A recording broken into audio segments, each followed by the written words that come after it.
Mic off, please.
Then begin with the national anthem.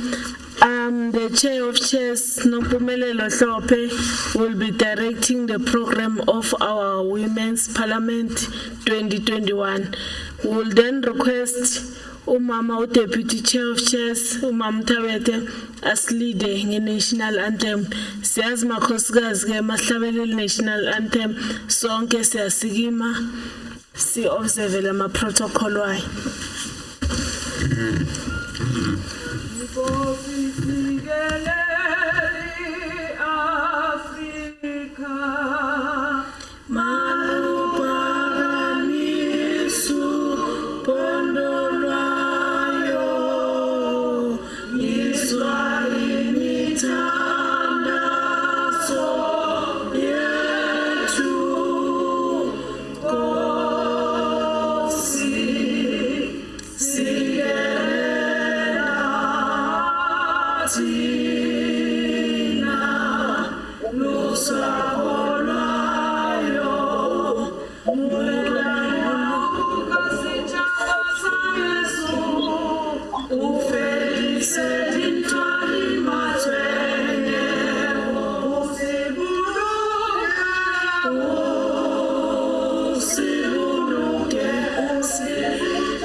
Bye.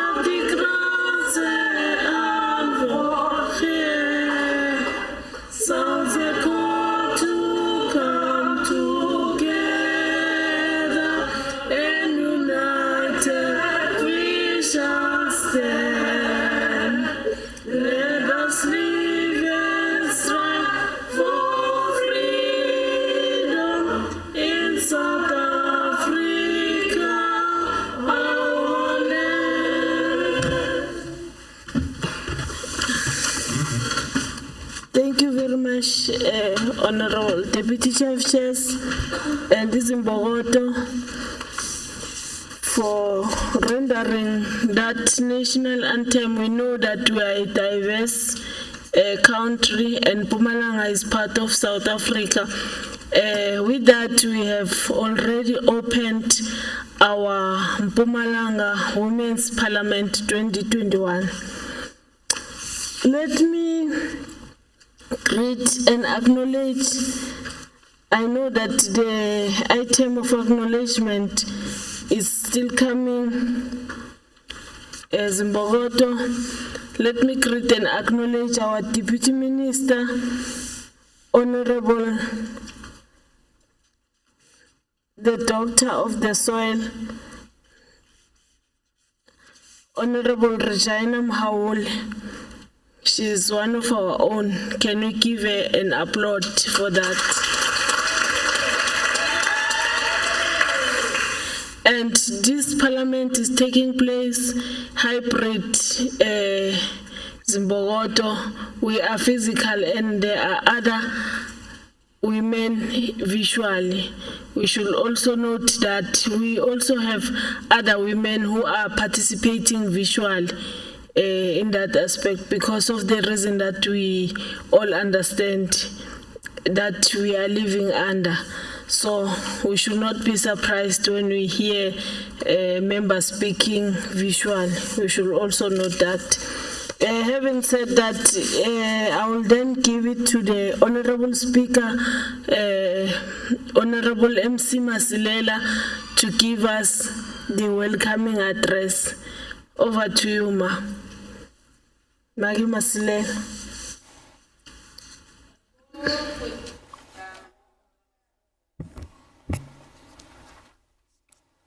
Chairperson of Committees and Program Director, Ms. Nompumelelo Hlope, the guest speaker, Dr. Regina Mhaule, Deputy Minister of Basic Education in the Republic of South Africa, members of the Mpumalanga Provincial Legislature and MECs present, Secretary to the Legislature, Mr. Hubert Shabangu, and officials from the Legislature and other government departments present, good morning. It gives me great pleasure to welcome you all on this important occasion, the Women's Parliament convened by this 6th Mpumalanga Provincial Legislature. Let me take this opportunity to extend special and warm welcome to one of our own, the former member of this legislature and Deputy Minister for Basic Education, Dr. Regina Mhaule, for taking time out of busy schedule to deliver keynote address to this parliament. We are gathered representing women organizations from across the length and breadth of our province and from various sectors of society to reflect, discuss, share experiences, and develop a common program of action to address issues that affect society in general and women in particular. This parliament takes place as we approach the end of Women's Month celebrations held across the country, where we remember, honor, and salute the 1956 generation of women who marched to the union buildings against a racist, colonial, and patriarchal apartheid system. It was during this moment where more than 20,000 brave women registered their rejection of white supremacy and institutionalized racism and sexism. They marched to make it known to the apartheid regime, the country, and the world that they totally rejected past laws which restricted their movements and made them non-citizens, or what Sol Plaatje termed pariahs in the land of their birth. It is through the efforts of these women that the current generation continues its struggle for freedom, justice, and equality. It is this generation of women that inspire current efforts to defeat all forms of patriarchy, which is the continued systematic marginalization and subordination of women. The globalized system of domination and exclusion, which reproduce racialized and gendered poverty, unemployment, and inequality.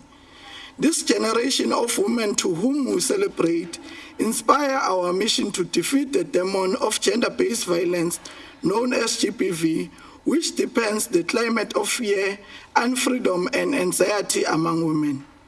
We are therefore enjoined by history through the role of our predecessors to continue our fight for social, economic, and political equality across race and gender towards a truly non-racial, non-sexist, democratic, and prosperous South Africa. As this legislature, whose vision is to be an activist and people-centered parliament, we have therefore convened this sector-based parliament to ensure the strengthening of the oversight role of our institution. It is for this reason that we have invited members of the executives, known as MECs, responsible for the implementation of government programs, to be present and give progress update and feedback since the previous Women's Parliament. We therefore appreciate their presence and willingness to participate and make contribution to this sitting. To this end, we are gathered under the compelling theme, following up on government's commitment, partnering with women towards a better life for all. This befitting theme seeks to ensure that government centers women development agenda through the mainstreaming of opportunities and services that ensure equality and justice. We should therefore use this Women's Parliament to reflect meaningfully on progress being made for a more sustained, concerted program of action. Our previous Parliament made a reflection on the challenges brought by the COVID-19 pandemic and its impact on women. It noted that women are located in the front line of the fight against this pandemic, in our households and the workplace, that government should therefore prioritize women in the economic reconstruction and recovery plan. This Parliament also previously noted the increasing rate of gender-based violence in the province. It noted that law enforcement agencies were inadequately empowered to deal with this scourge of abuse and violence. This Parliament resolved that government should facilitate efforts, engage, and include men and boys in the fight against GBV. That law enforcement agencies should be better capacitated and empowered to deal with GBV. The public education should include the empowerment of women about legislation and laws that protect women's rights, lives, and livelihood. We are pleased to note that President Cyril Ramaphosa, through his recent Women's Day address, indicated that National Strategic Plan to end GBV and femicide had been launched. To this effect, 32 regional courts focused on sexual offenses have been designated across the country. That around 3,500 family violence, child protection, and sexual offenses investigating officers have received special training. That all police stations across country have prioritized the availability of sexual assault evidence kits. Further, that key legislation around domestic violence, bail and sentencing of offenders is currently before Parliament. This Women's Parliament also noted the need to accelerate women participation in economic mainstream. It therefore resolved for a 40% set aside of procurement to women enterprise. This Parliament should equally make similar call to private sector procurement. This must include the development of financial inclusion policy to address barriers experienced women-owned business and low-income earners to access credit, grants, and other financial transactions. This Parliament is therefore charged to ask itself pertinent questions around the structural interventions required to fast-track empowerment and emancipation of women. What partnerships should we build to help push back the frontiers of poverty and underdevelopment that characterize the lives of women in our province? We should pay special attention to geographical Disparities, particularly the conditions of women in rural areas, farm workers, factories, hospitals, clinics. Furthermore, the protection of young girls and women in schools, universities, workplace, including domestic workers and other spheres. We must ensure government works at improving the living condition of especially women-headed households, the extension of basic services such as water, sanitation, electricity, and housing. We therefore call for a strong partnership between government, civil society, faith-based organizations, trade unions, and traditional leaders to inject greater agency to the building a non-sexist society. As we await with keen interest the keynote address from our special guest, we also anticipate clear interventionist contributions and resolutions towards the building of a better life for all. Thomas Sankara, former president of Burkina Faso, stated, open quote, "The revolution and women's liberation go together. We do not talk women's emancipation as an act of charity or out of search of human compassion. It is a basic necessity, the revolution to triumph. Women hold up the other half of the sky," close quote. Igama lamakhosikazi malibongwe. I thank you, Program Director.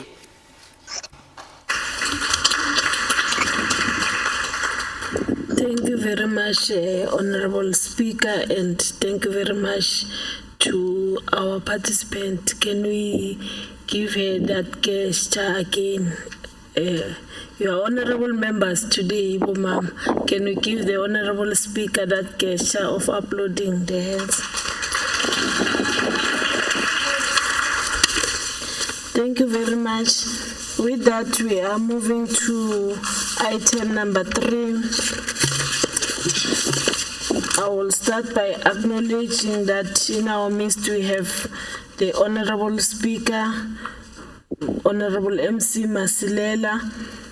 Then move that to indicate that we've got the Honorable Deputy Minister, Honorable Dr. Regina Mhaule.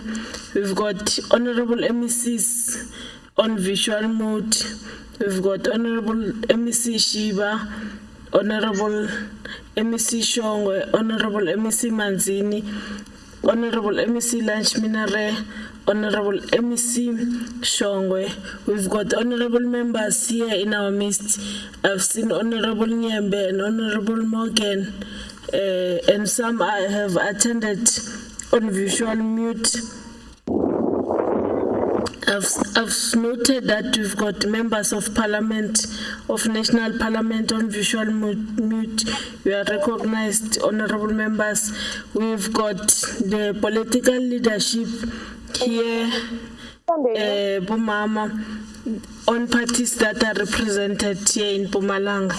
We've got the political leader from the Freedom Front, from the Democratic Alliance, from the Economic Freedom Fighter, from the African National Congress. They are acknowledged, and we've got women coming from all parts of the province. You are acknowledged as well, because you are the most important people today, physically and visually. You are acknowledged. We are then moving to the messages of support. We will then give Ms. Land Wells, MC of Freedom Front. 3 minutes. She will be speaking on visual mute. Don't be surprised. Over to you, madam. Keep it 1,000 rand. Transfer the account as a captain. Another one transfer the account. This will keep 1,000 rand. You would need the number again.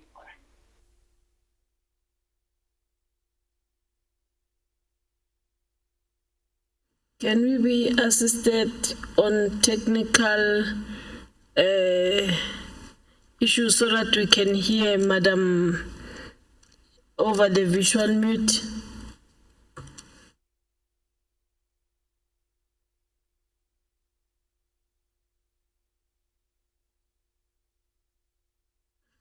Okay.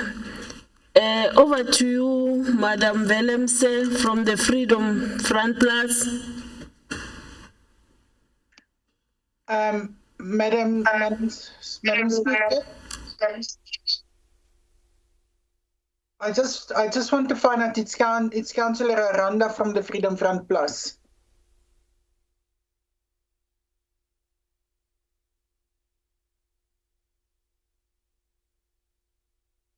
You can proceed. Thank you, ma'am. It is an honor to thank all our women today. You as a woman are worthy and your opinion is important. Vroue dra die primêre verantwoordelikheid vir die opleiding binne die huishouding en dit weerspieël in die samelewing. Die rol van die vroue is in ons samelewing het verander en ons verwelkom dit. Die rol van die vroue is veelvuldig en hulle dra hulle geweldige... Sorry, madam, sorry. For the purposes of record, because we are also live on YouTube and Facebook, can you switch on your video? As a please.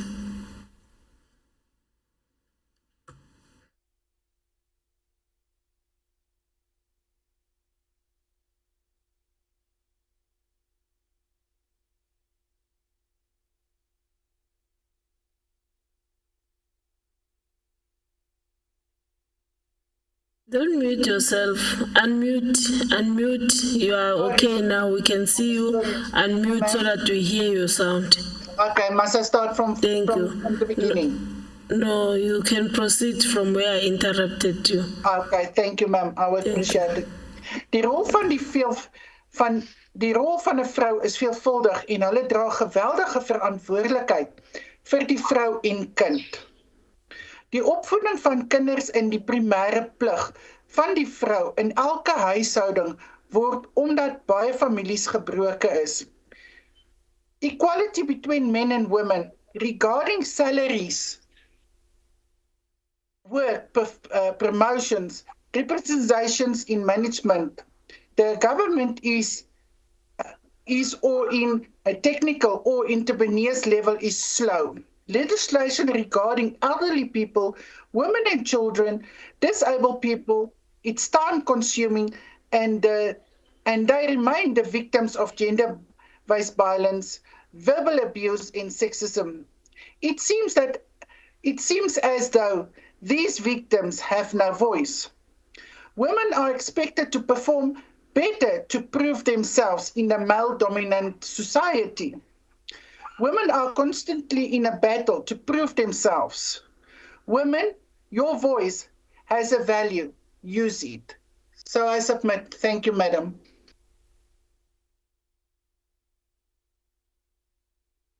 Thank you very much, Madam Velemse. We will now call upon the representation from the Democratic Alliance, Madam Makobolo.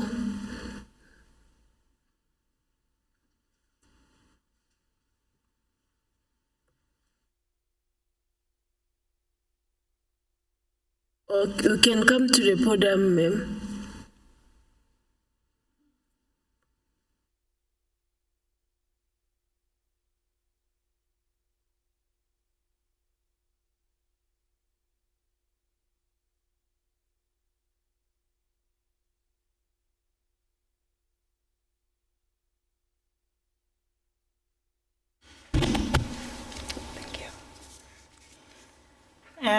Thank you, Program Director. Thank you. Greetings in the House.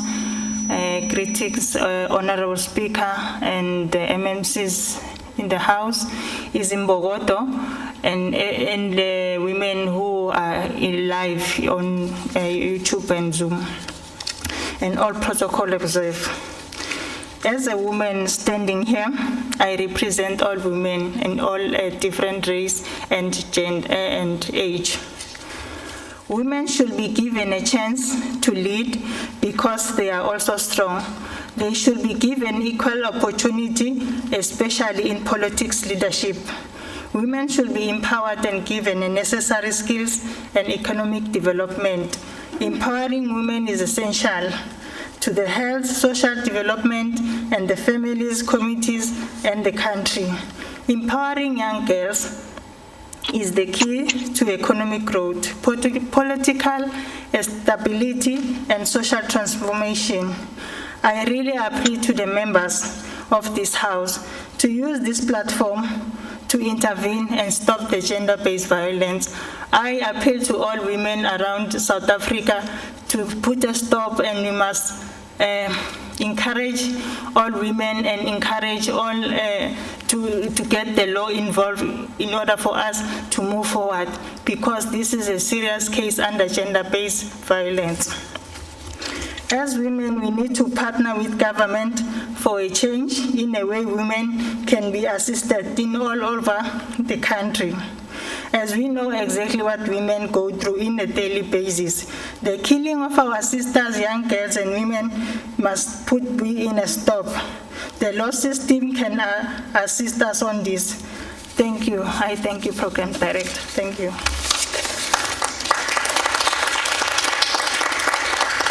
Thank you very much, Madam Makowolo. I will call upon Madam Songelo for Economic Freedom Fighter.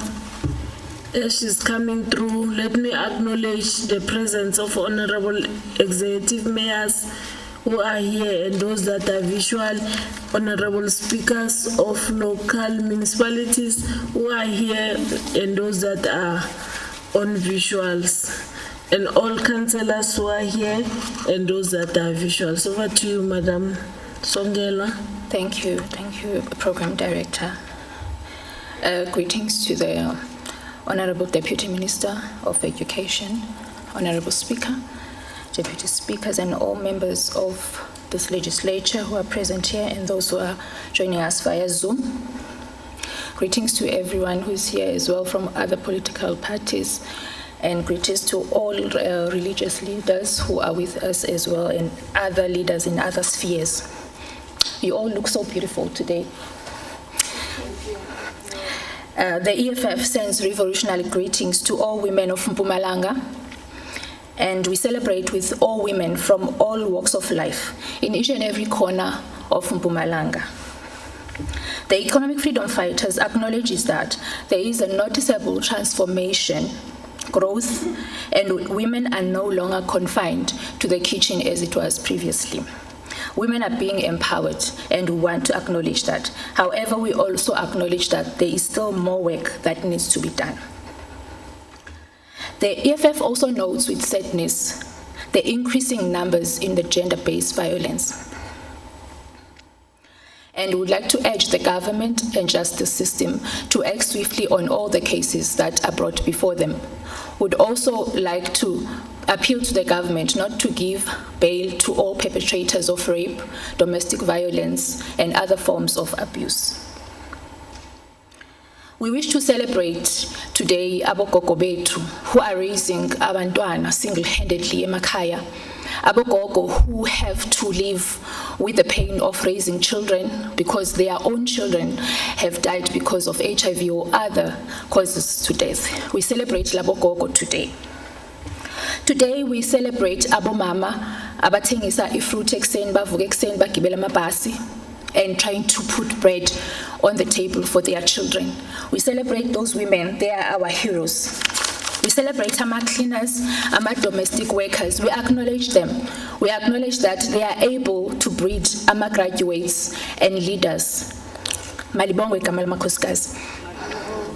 We celebrate the women who stand on picket lines in court cases supporting gender-based violence victims. Siyabonga bomama. And we celebrate the women making it in the industries that are male-dominated. I know Gutila amongst us, there are women who might be in those industries like mining, technology, engineering. We celebrate you, Bomama, for Bamba Ikaza, because previously it was taken as a bad thing. We even celebrate the politicians amongst us because we knew before it was a male-dominated industry. Amandla Bomama. EFF encourages women to unite and build, to improve things around their own communities, not only focusing on their own families, but the larger community and the larger church. EFF encourages women to be eager to form part of the economic activities that are taking place in the country, not only as buyers, not only as business owners, but also as decision makers in the government. So we urge you, Bomama, when there are positions in the political sphere for being a finance minister or something like that, to be there in front, and I'm sure we'll support you because we know that women can manage better and can lead better. Malibongwe. In conclusion, we encourage older women, as I near my conclusion, we encourage older women to love and nurture the younger generation by teaching them the values of self-love. I want to quote Mama Winnie Mandela, open quote, "Preventing the conflict of tomorrow means changing the mindset of the youth of today," end quote. It means that sina singabomama sikhona la masiphuma la funeka sihambe siyogqugquzela abantwana ukuthi baphile kahle, bazimisele, babe independent in their thinking, babe independent financially, and also focus on the things that can improve their lives.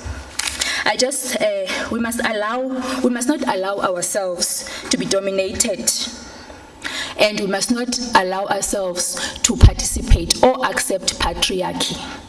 I just wanted to quote this funny thing that we say as the women of today. There's this saying that says, "Yilwantombo." This Yilwantombo, today I would like to say, Yilwantombo. Yilwantombo, go and submit that application. Go and register for that course. Go and apply for that tender. Do anything today to change your life for tomorrow. You are enough. You are in control. You are capable. You are intelligent. You are strong. Amandla. Sithokoze kakhulu Mbokodo uSongelwa. Manje sizokubiza iMbokodo from African National Congress, uMawuleya Khoza Mabuza. Come to the podium, ma.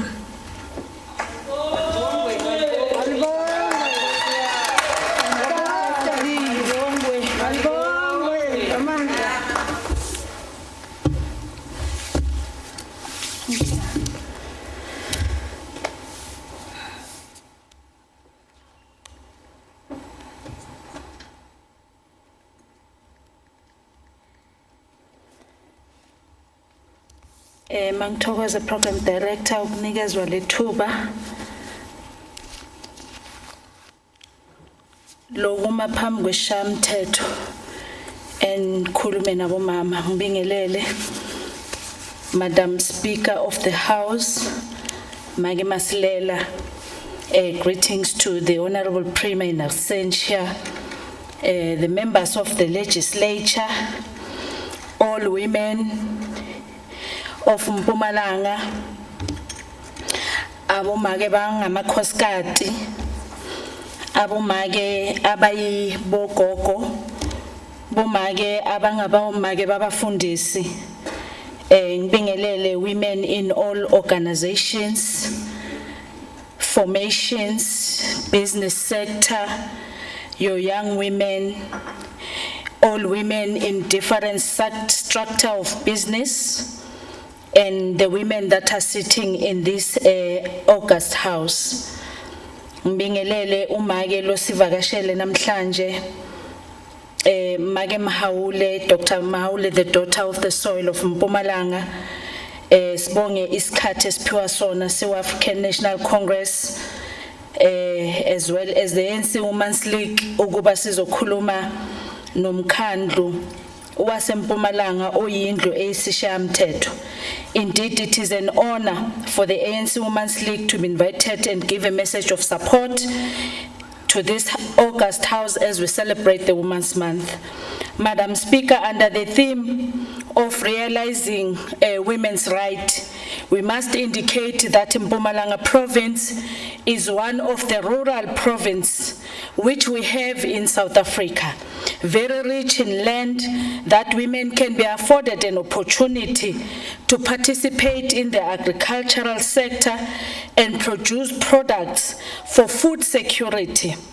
The Honorable President, His Excellency Obaba Umatamela Ramaphosa, cited challenges with regard to women inclusion in the economy of South Africa, where he has highlighted in the speech that he has delivered on the 9th of August, I quote, "The work is underway to develop a financial inclusion policy to address the barriers experienced by women-owned business and low-income earners to access credit, to also access grant and other financial transactions." The speech by the President cite and indicate that the rights of women are yet to be fully recognized, and for women not to be able to participate in the economic sector, that cause a barrier in our livelihood as women, and for us to be able to be independent fully. We also comforted by the fact that the President has announced in his speech that there will be a launching of a Women Economic Assembly later before the end of this August month to identify the supply chain opportunities for women-owned business in key industries such as steel, automotive, and energy sector. We hope that women of this glorious province will not be forgotten as this launch is going to happen. Madam Speaker, we must indicate that COVID-19 has brutally dealt with our families, particularly women-led families, as women lose a job or part-time jobs, and women and children goes to sleep without food, and triple challenges continues to grow. More government needs, there is more that needs to be done by government to change the manner in which it is currently operating. We must continue to observe the protocols to protect ourselves, our siblings, as well as our children. Madam Speaker, I cannot leave this podium without speaking about the issue of GBVF, which remain a thorn that has become difficult to root out in our lifetime. Women must radically deal with this pandemic. I hope that the Department of Education in Mpumalanga does not have such a state that is quite shocking when we have observed that the Gauteng Department of Education had a number of children that are 10 to 14 years that are currently pregnant and having babies, and during the time of the COVID-19, which is 2020 and 2021. And if such a report is with the department, we request that this report should be released so that we identify perpetrators who continue abuse our children and rape our children while we are living under this pandemic situation. And as we celebrate, Madam Speaker, the 150 years of Umama Charlotte Manyamatleke, a revolutionary woman who fought for rights of women, particularly black rural women. As we follow her footsteps, we should also get into her shoes to accelerate women economic freedom. We salute all women who selflessly and in realizing the freedom and the right of women in their lifetime we enjoy today. Sithi siyabonga kulabo mama. Siyabonga who all women who had contributed selflessly in ensuring that the women who are living in the 21st century are free indeed. If women are not participating in the economy and the economic mainstream of this country, women are not yet free. We therefore call on government as women of Mpumalanga to change the manner in which they are working for women to fully participate in the economic mainstream, for them to be free and be free indeed. Siyabonga. Malibongwe. Thank you very much, Mbogoto. Mamukoza Mabuza, thank you very much for that message of support. Indeed, thank you very much to all the messages that we received. They will help us, they will shape us as we move forward in working for the women of this province. We now understand what is it that women from these provinces expect the legislature of Mpumalanga to do. Let me acknowledge the presence of Honorable MPL Kabela. Thank you very much, Honorable Member, for joining us as we proceed. Now I'm going to introduce our guest speaker, the doctor of the soil, our mother. Dr. Mhaule is the Deputy Minister of Basic Education of the Republic of South Africa. Her academic qualifications, Dr. Mhaule holds a doctorate in public administration from the University of Fort Hare, which was preceded by a master's in public administration from the University of Pretoria. Prior to her studies in public administration, she completed a Bachelor of Education and honors degree from the University of Potchefstroom, a further diploma in education, and a Bachelor's of Art degree from the University of South Africa. Dr. Mhaule also holds a secondary teaching diploma from Umgwenya College of Education. Dr. Mhaule started out her career as an educator in 1980. In 2000, after having served as an educator for 20 years, Dr. Mhaule was appointed as Speaker of Council at Mbombela Local Municipality, a position she occupied until 2003 when she became the Executive Mayor of the same municipality. From 2006, she was appointed as Senior Manager of Transport Administration and Liaising at the Mpumalanga Provincial Government, Department of Roads and Transport. In 2009, she was appointed as an MEC for Mpumalanga Department of Education until February 2018. When she was appointed as a Deputy Minister of International Relations and Cooperation. On 29 May 2019, Dr. Mhaule was appointed as a Deputy Minister of Basic Education. Can we give her an applause in Bogoto as she's going to give us the keynote address?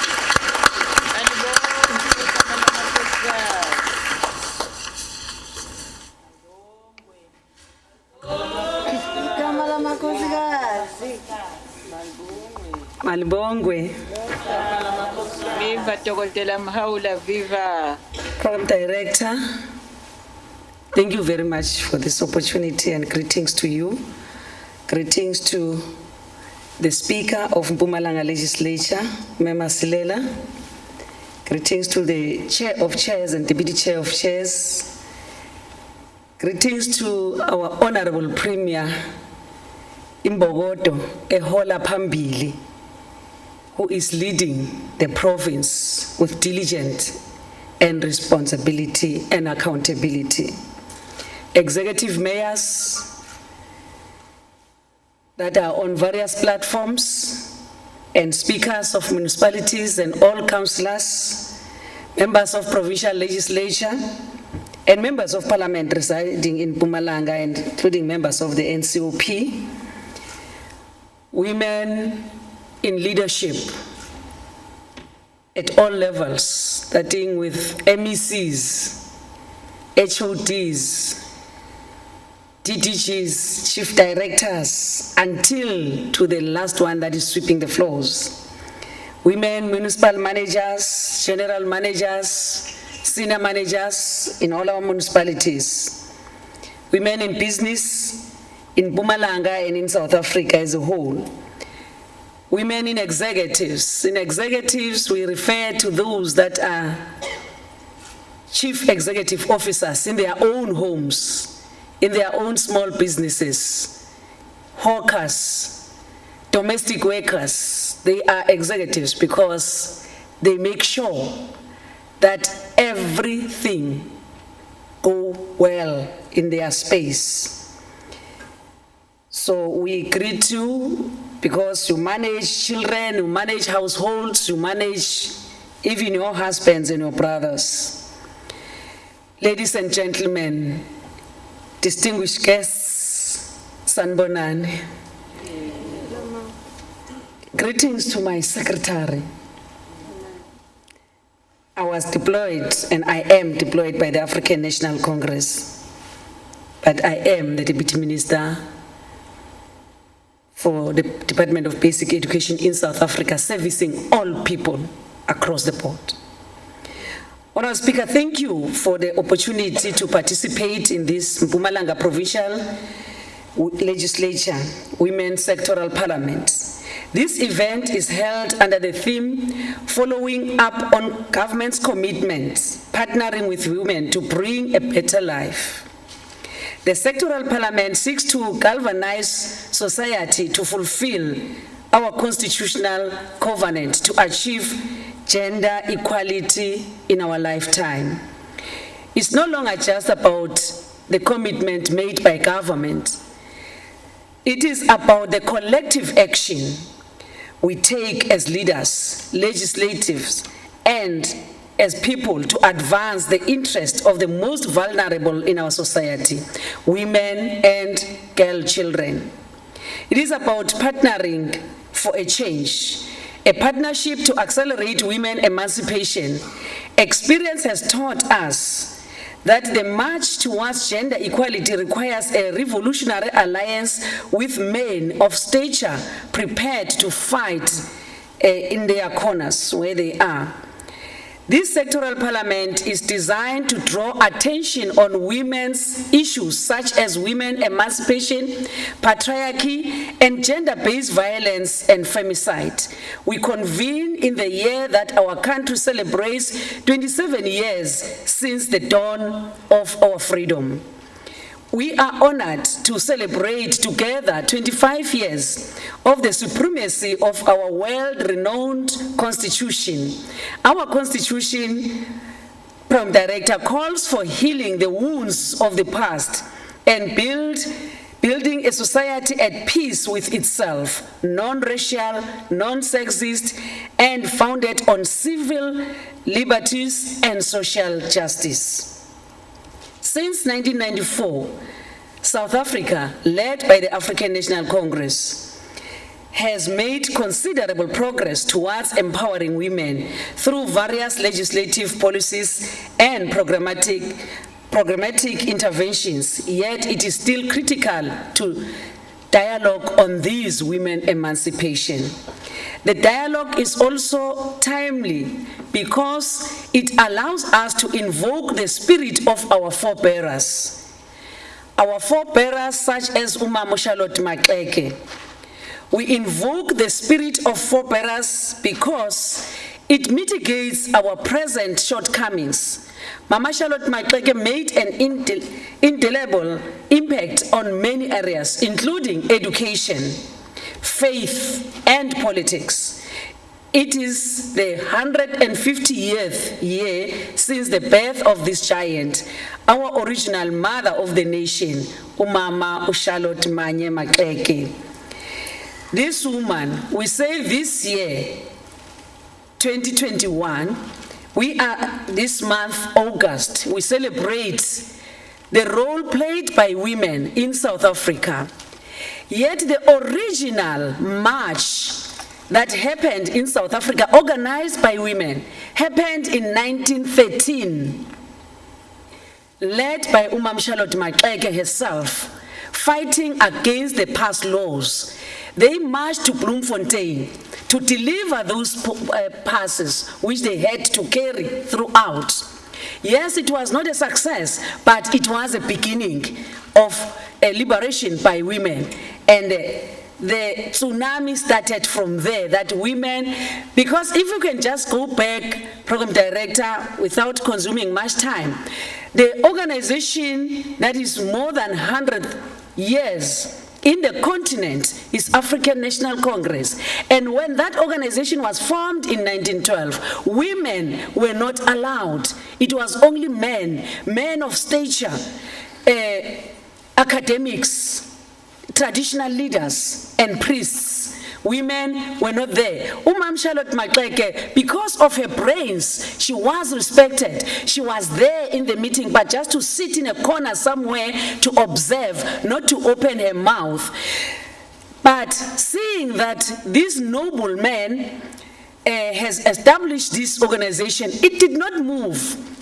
It did not make any change until Umam Charlotte Maxeke took it upon herself to form the African National Congress Women's League after trying to organize women to march.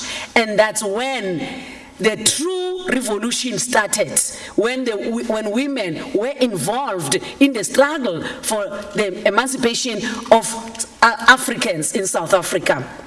And the young people, of course, when they came in, that's when South African regime at the time felt the existence of the African National Congress, and that's what led to the banning of the organization, because of the coming in of women, which were also instrumental in the arranging of the march of the 9th of August. They were also instrumental on the mobilization of the Freedom Charter in 1955. Women were leading from the front, and want to salute those forebearers who opened our eyes that the place of a woman is not only in the kitchen like it was said in the past.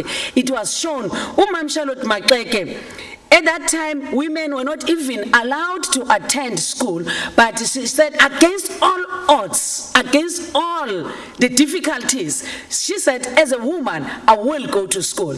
As a woman, I will get a degree. And being the first woman in South Africa to obtain a degree, and not just a degree, a Bachelor of Science, which took many years thereafter for women to attain that bachelor, but she conquered it. Our government declared 2021 as the year of Charlotte Manya Maxeke. She was a woman of many firsts. She was the first black woman to graduate, of course, obtaining a bachelor degree, Bachelor of Science in Southern Africa in 1901. She was also the first woman to participate in the King's Court under King Sabata Dalindyebo of Amatembu. She founded a school under the royal family, and for all her efforts, she was given the name Nogazo as a salutation of honor. She later established another school in Everton, Gauteng, in 1908, Wilberforce Institute, inspired by her experience at Wilberforce in Ohio.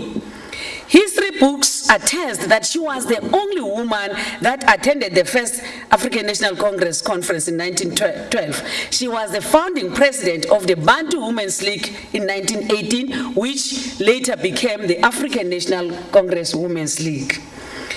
We owe Umama Charlotte Maxeke and many of our freedom fighters and intellectuals of their generation a massive debt of gratitude. We salute them for their selfless contribution to the liberation of our country from the yoke of apartheid regime. President Maxeke committed herself to improve the human condition through education, and her unyielding commitment to fundamental social change and gender equality. With her passing, a century of struggle went with her. It's our duty as the present generation to keep her memory alive. It's our moral responsibility to ensure that her legacy lives on. It is often said that Umama Charlotte cannot die while we are still alive. That will never happen. We can only keep the flames of social justice she lit over 150 years ago by becoming a combatant for the truth, education, and human development. We must shun fame, rent-seeking, and vanity. Honorable members, this sectoral parliament takes place at a time when the girl child is under siege. One of the stubborn challenges that continues to bedevil us is the scourge of gender-based violence and femicide that manifests through rapes, sexual assaults, and femicides. This scourge of GBVF dims the light on the gains we made in the post-apartheid democratic order, which has been a boom for women in many respects. Unfortunately, we are losing the war waged by some men against women's bodies. As a country, we must be ashamed. As women, we must be afraid, terrified at some of our own men. For instance, the recent murder of Fortel law student Noscelo Mdebeni and dismembering of her body leaves me numb. Some of our men are truly broken. How often must we say sorry when another girl child dies needless death at the hands of the intimate male partner in the name of love? How do we look Umama Noscelo in the eye and say we are sorry yet again? Why are some men declaring war against women's bodies?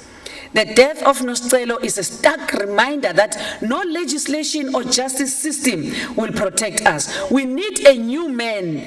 We need to birth a new boy child with the modern feminist consciousness. As a society, we must reject toxic masculinities that seeks to subjugate women and girl children. Studies have linked normative masculinity norms to physical and mental health problems and violent tendencies among boys, but that doesn't mean there is no healthy way for men to express masculinity. This is why researchers recently developed the positive psychology positive masculinity PPM paradigm. The triple PM paradigm is defined as beliefs and behaviors of boys and men that produce positive consequences for self and others. These positive masculinities are learned and internalized through a socialization process in which boys and men develop masculine ways of thinking and behaving. A new man must emerge on the ruin of the heightened gender-based violence incidents during the COVID-19 lockdown that persists even today. Honorable Chair, at the rates we are progressing, we are far from achieving the Sustainable Development Goal 5, which calls on all government to achieve gender equality and empower all women and girls by 2020. If we can count 2030, not 2020, 2030, now it's 2021, we're only left with 8 years, we can't call it 9 years. The global target is to eliminate all forms of violence against all women and girls in public and in private spheres, including trafficking and sexual and other types of exploitation. In other words, we are out of time. We can no longer not negotiate our existence with patriarchy. Instead, we must smash and abolish it. To illustrate the firm grip of patriarchy on the present condition of women, let us look at the employment and unemployment figures in 2021. Although research shows that money earned by women supports more people than every rand made by men, fewer women are employed in South Africa. This is even though today more women complete matric than boy child, more women earn university degrees than their male counterparts. According to State South Africa, the South African labor market is more favorable to men than women, and men are more likely to be in paid employment than women, regardless of race. According to the quarterly labor force survey of 2021, released by Stats SA, female unemployment rates have remained higher than their male counterparts, and yet the responsibilities are vice versa. This is indicative of apparent disparities between men and women in different facets of life, which leaves women lagging behind in terms of socio-economic opportunities. According to the unemployment figures from the QLFS Quarter 1, 2021 released by State South Africa, unemployment rates for males and females were 31.4% and 34.0% respectively. Of these, black women were more vulnerable with an unemployment rate of 38%. Disparities by sex and occupation show that female accounted for 31.2% of those occupying managerial positions.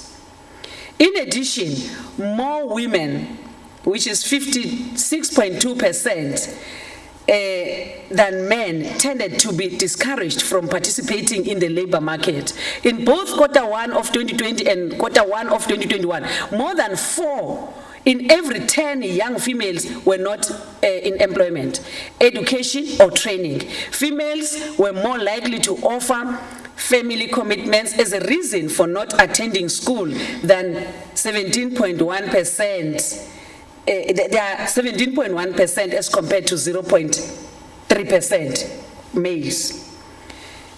Madam Chair, another struggle stalwarts, Comrades Oliver Reginald Tambo, the longest serving president of the African National Congress, summed up the problem facing women when he opened the ANC Women's League Conference in 1981.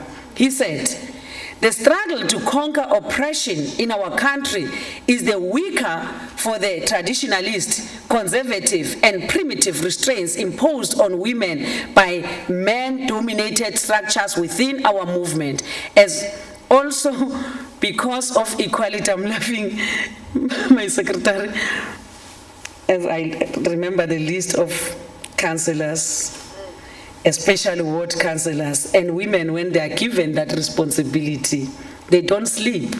When somebody came to say, "We don't have food," they will even take their own food and give to those people.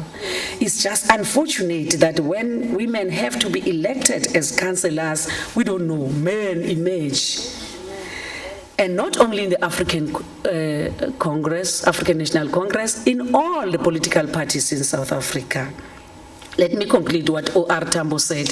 The struggle to conquer oppression in our country is the weaker for the traditionalist, conservative, and primitive restraints imposed on women by men-dominated structures within our movement, as also because of equally traditionalist attitude of surrender and submission on the part of women, close quote.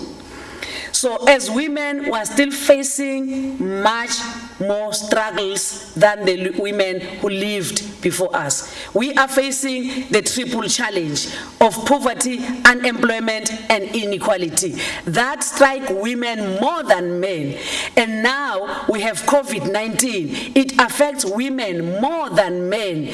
We have gender-based violence and femicide. It calls for women to come together, to open their voices louder, to speak one message of women emancipation, of opportunities, equal opportunities for women in South Africa and in Africa. Because what is affecting South Africa does not only end in South Africa, it goes beyond South Africa to the entire continent. So we must stand up as women and say, enough is enough. Genoeg is genoeg. Yeah, we are fighting. So we want to see women in top positions. We want to see women taking positions of president, premiers, mayors. We want to see women occupying executive positions. We want to see women not hindered to open their own businesses. We don't have to beg to a man and do some even silly things for men to give us favors. And we must stop ourselves, because we also open that opportunity to be exploited by men. Let's refuse. If a man says, do this, no, I am a woman in my own right. I am a human being in South Africa. I cannot allow somebody to make me feel to be a human being. I am a human being. So today, let us pledge our strive together, sparing neither strength nor courage, until every woman in every corner of South Africa can indeed rise up and say, today I am free. May God bless you all. Thank you.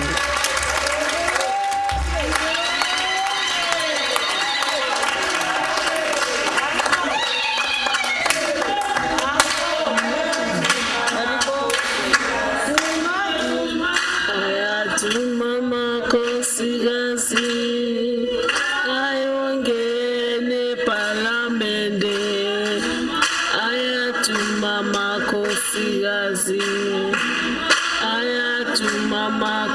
makosikazi ayaduma makosikazi ayangene parliament amandla malibongwe. Not that I'm undermining the song, Makoskas. We don't have time on our side. You'll realize when you look at your program. Thank you very much, Mama, for the well-delivered keynote address. We now know and understand what is it that is expected of us moving forward. Thank you very much. We really appreciate that. We are moving forward. Zimbogoto will get the presentations from the honorable MECs, which some they are visual. We'll then start with Honorable MEC Shongwe, PT for the Department of Sports in terms of the progress made. I will request that you try to sum as much as you can. Honorable Shongwe, 5 minutes. Thank you, Chairperson. Greetings to your good self, the Speaker, honorable members of the legislature, our guest speaker, Dr. Mahaule, the Deputy Minister. Sorry, Honorable MEC, we will request that you try to appear on video for the purposes of we are on live streaming. We request that our viewers can be able to see you because you are not physical. Honorable MEC, over to you. Thank you, Chairperson. Ngisazama ukuvula.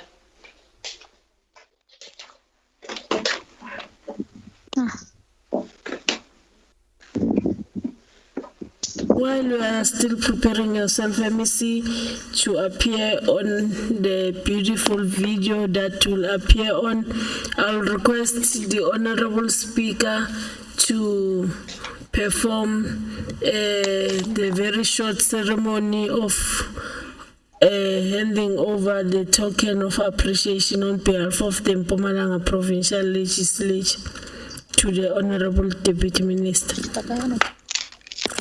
We can all stand. That song can proceed now.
Malibongwe. Makosikazi, before sibuyela kubahlonishwa abaphathiswa, sinomhlonishwa usekela sihlalo amakomiti umake uThabethe phakathi kwethu. So we'll proceed. Honorable Shongo, I'm sure you are ready now. Makhosikazi sifanele ukuthi sikhulule uma uDeputy Minister ngoba unamanye ama responsibility kodwa sibonge kakhulu ukuthi asihloniphe ngokuthi eze la kule parliament yabomama. Sizobuyela kumhlonishwa umphathiswa wezemidlalo.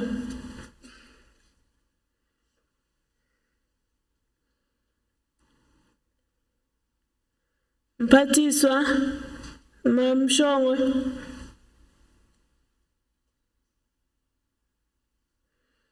Okay. Bomama Zimbokodo kule platform ye visual ihamba iba nezinkinga ze network. Ngiyacabanga ukuthi usalungisa ukuthi akhona ukuthi cause makalayida ivideo yakhe iba nenkinga ye network. Sizobiza umphathiswa uMamanzini umphathiswa wezempilo ukuthi asiphe i-progress report. Honorable Manzini. Thank you very much, Honorable Speaker,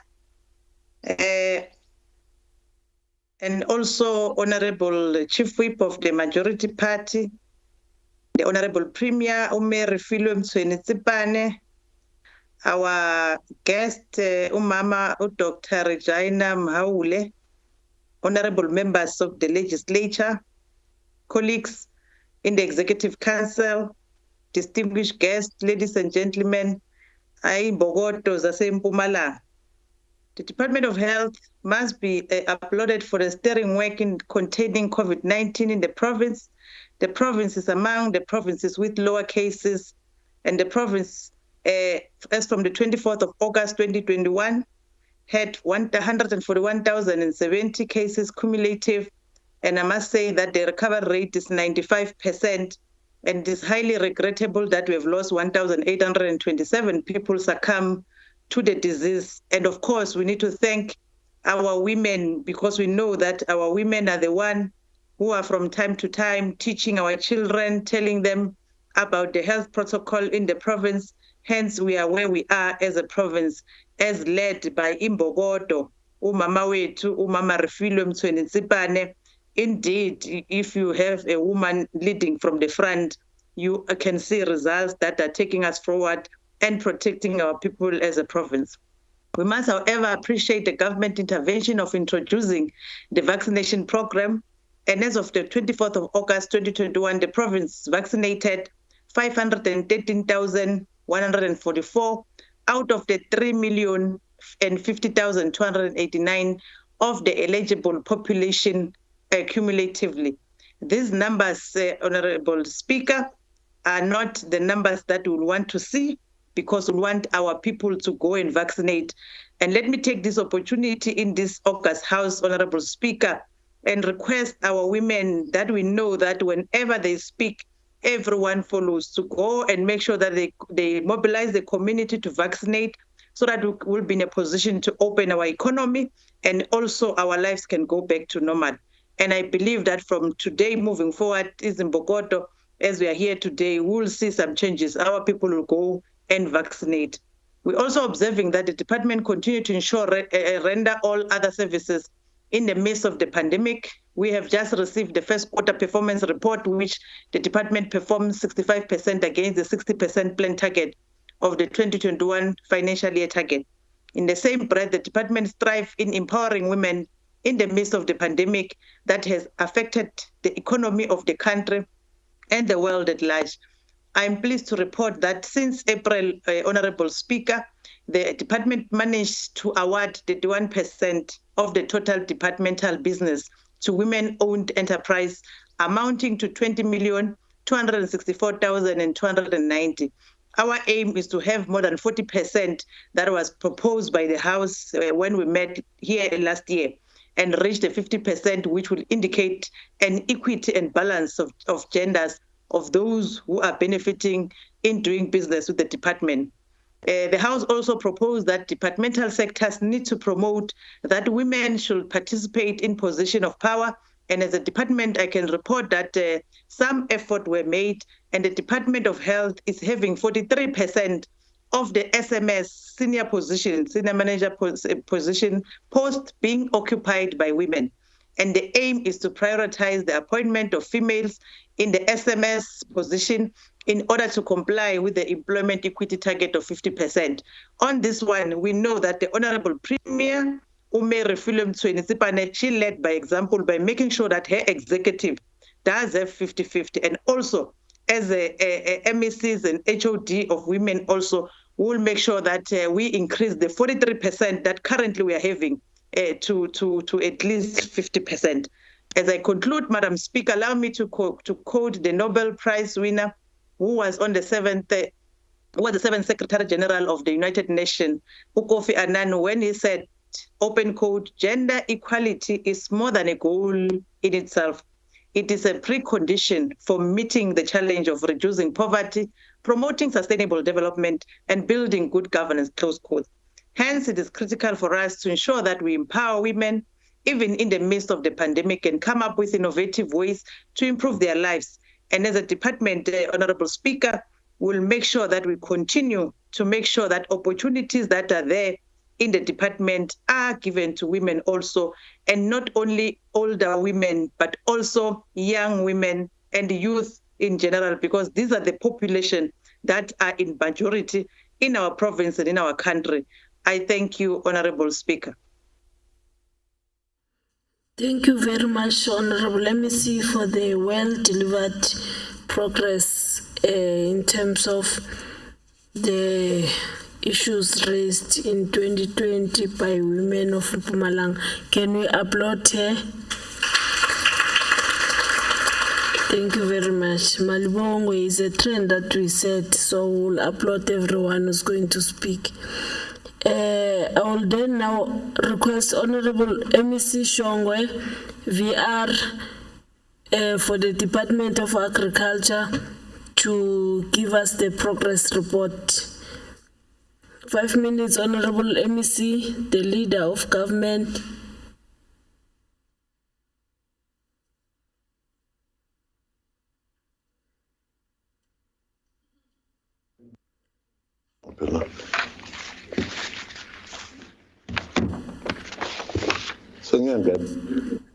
Mphathiso wezolimo yazwakala ungalayita nevideo ba. Ngilayita nevideo. Okay. Faka ivideo nto.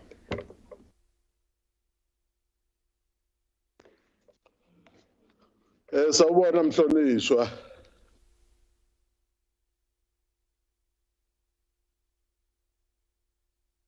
Mhlonishwa chairperson of the house. Akwande mphathiswa wezolimo sesikunika ithuba ukuthi ungapresenta i-progress report. Siyabonga. Ngithokoze mphathiswa. Ngiyaxolisa mphathiswa wezamapholisa ngenzeka ukuthi ngisayibambe ngezolimo. Mphathiswa wezamapholisa siyaxolisa wezimbokodo. Mphathiswa u-MEC of Safety and Security, amapholisa. Ungaqhubeka ke mphathiswa. Ngithokoze presiding officer, ngithokoze na chief whip ye majority party na ku deputy speaker no honorable premier no provincial commissioner in the province and of course the chairperson of the portfolio committee of women, children, youth and people living with disability and public participation, and all public reps who are here, HODs who might be part of this meeting, managers and all staff members present. Ladies and gentlemen, let me take this opportunity and greet all of you in this morning. Well, of course, it is a great pleasure for me to participate in this very important sitting of the legislature. in the month of August, where we are celebrating women and also sharing information and strategies to respond better to the plight of our women in the province and the beautiful province of Mpumalanga. Like I always say, Madam Chair, that wonke umuntu ola emhlabeni uze ngestimela esisodwa and leso stimela ngumuntu wesifazane. So if bengasi abantu besifazane esihlalo ngabe sonke la asikho. The year 2021 is correctly dedicated. Yes, ma'am. Ngicela ukukuphazamisa kancane, ngicela ume kancane kunesandla. Mhlonishwa Mkhabela.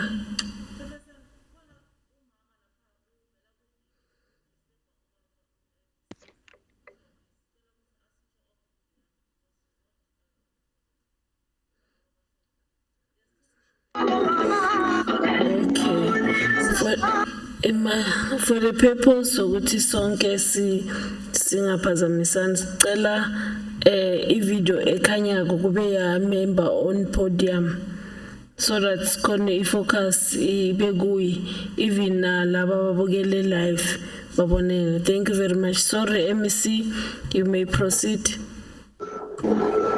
Thank you very much, Presiding Officer. I was saying the year 2021 is correctly dedicated to the women of a freedom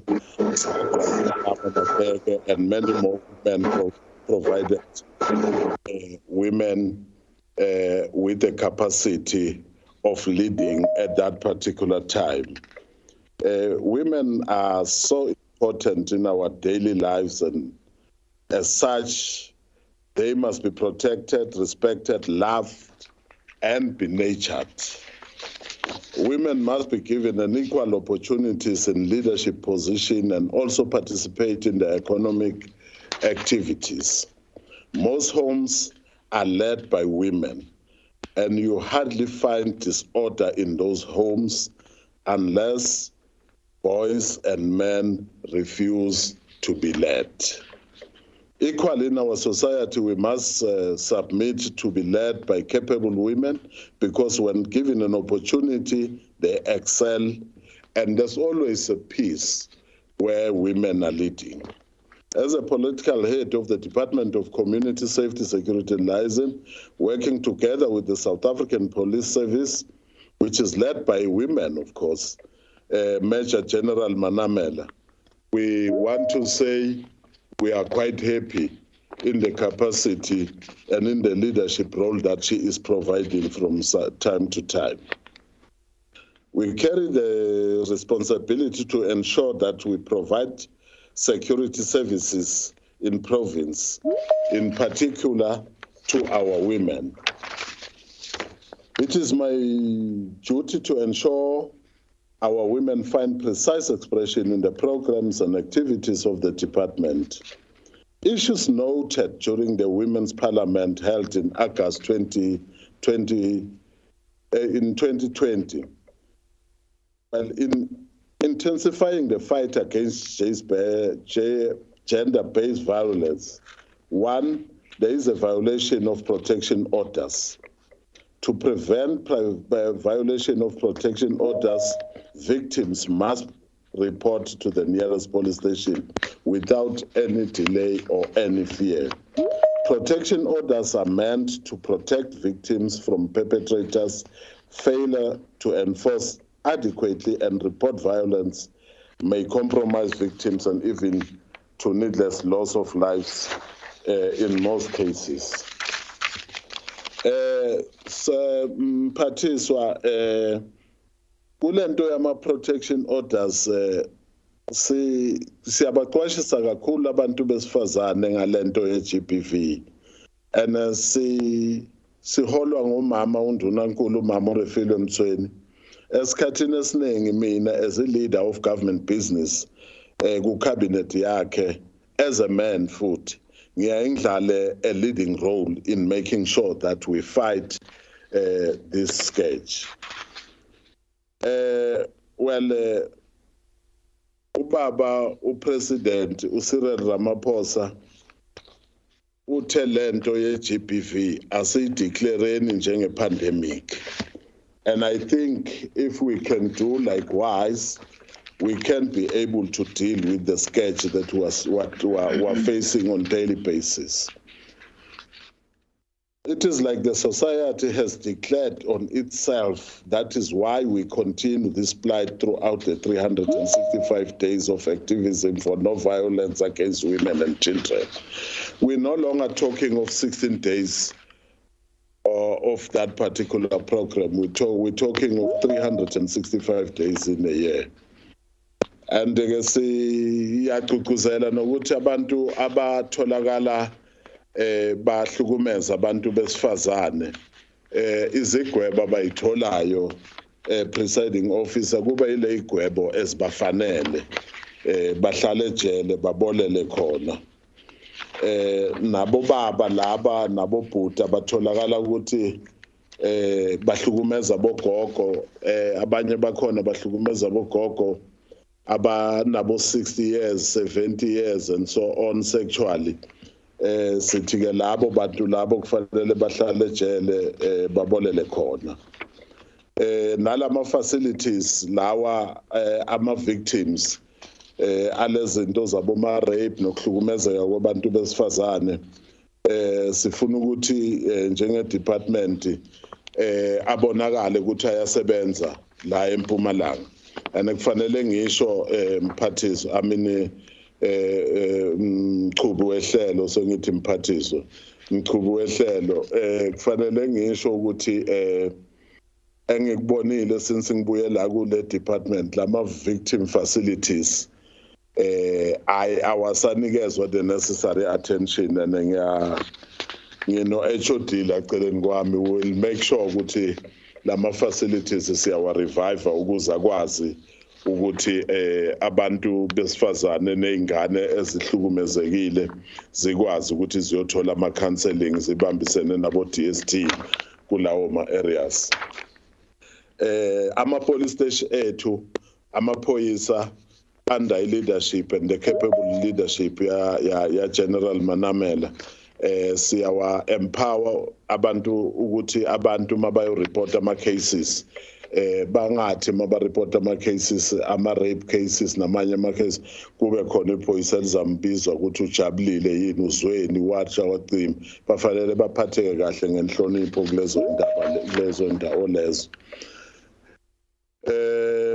nalabo abanye ke baya kuma clinics naseyibhedlela nakuma thuthuzela centers kufanele nakhona kube nezinto nezinsiza ezifanele ezizokwenza ukuthi laba abahlukumezekile eindaweni la abahlukumezeke khona baphatheke kahle ukuze bathole usizo kanye necounseling my honorable presiding officer njengamanje nje ngizoba nomhlangano khona manje maduze nama security service providers okunye ngizokukhuluma nabo uku-empowerisha abantu besifazane ukuthi kule msebenzi nalama business abo sibone nabantu besifazane babamba iqhaza hayi kufrontwe ngabo presiding officer but babamba iqhaza elifanele ngiyabonga. Thank you very much for the well-delivered progress report. We can applaud him. Thank you very much, more so that he is a man who supports the program of women. Thank you very much, Honorable Shongwe. We'll now move to Honorable MEC Shongwe PT, MEC for Sports. I'm sure Toli network kahle Hlonishwa. Thank you very much, Chairperson. The only thing I'm not able to put my to open lento yokhombisa le sithombe sami ayivuleki, Honorable Chairperson. I think you can forgive me on that one. Chairperson, greetings to yourself, to members of the legislature, the Speaker, members of the Executive Council, members of political parties led by their leaders. I've seen in here that we have leaders of political parties that are represented in the legislature. We greet them. The Secretary of the Legislature, HODs, and women. I greet you this morning. Honorable Chairperson, as a department, we want to indicate that on the 9th of August, we celebrated the Women's Day in Middelburg, and we had a success a celebration. We want to thank all the members of the Executive Committee that attended and also the members of the legislature. Honorable Chairperson, I think the Speaker in her opening and also the guest speaker, they made speeches. Mine here, I've been invited as a member of the Executive Committee to give progress on the 40% women-owned companies as it was requested by the legislature. Therefore, I want to go straight to that response of that resolution. The purpose of this report is to give a report on 40% women-owned business empowered by the Department of Culture, Sports and Recreation.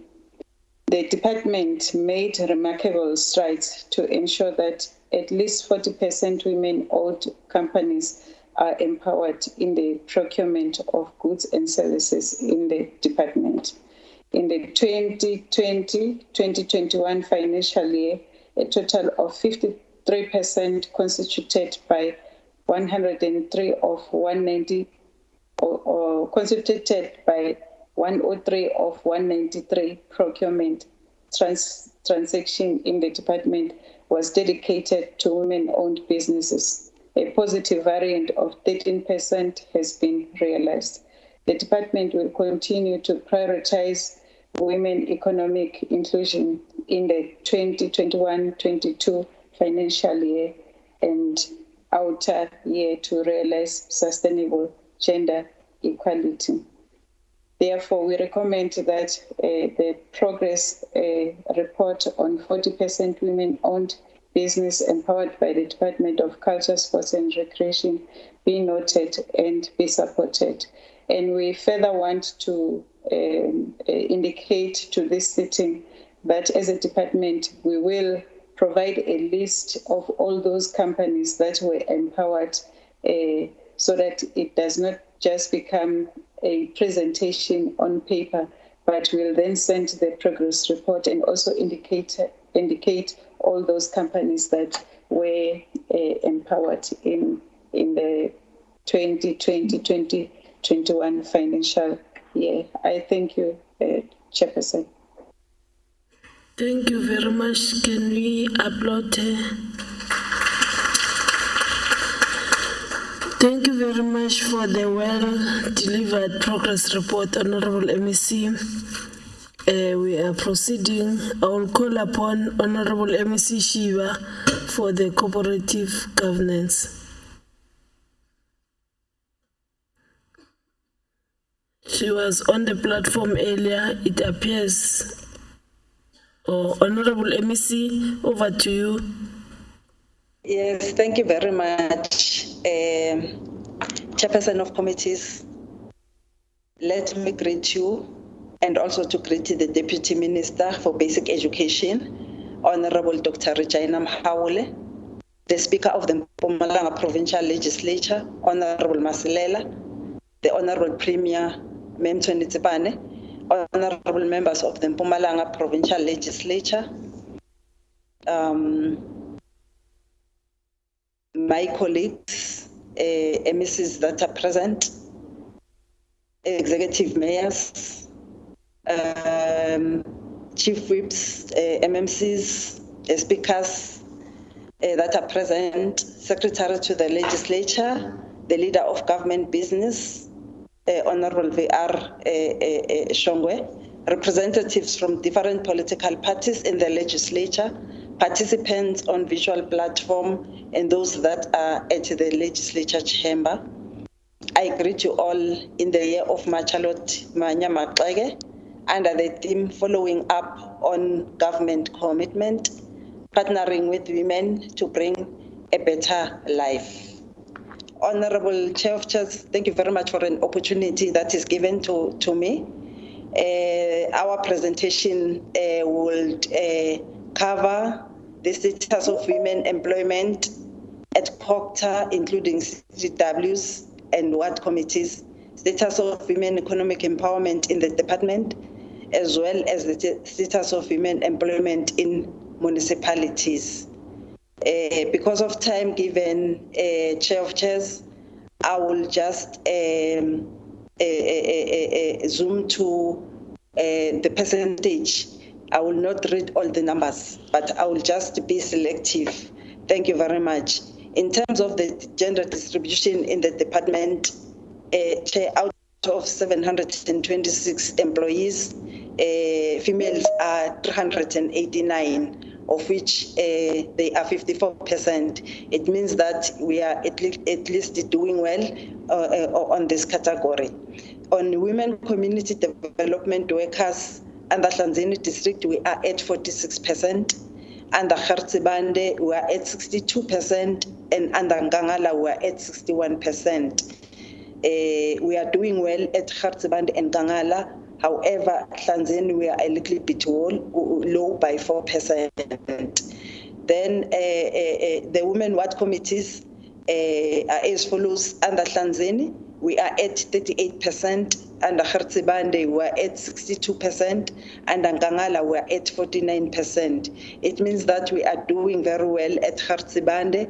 However, Hlanzeni and Ngangala, we are not doing well.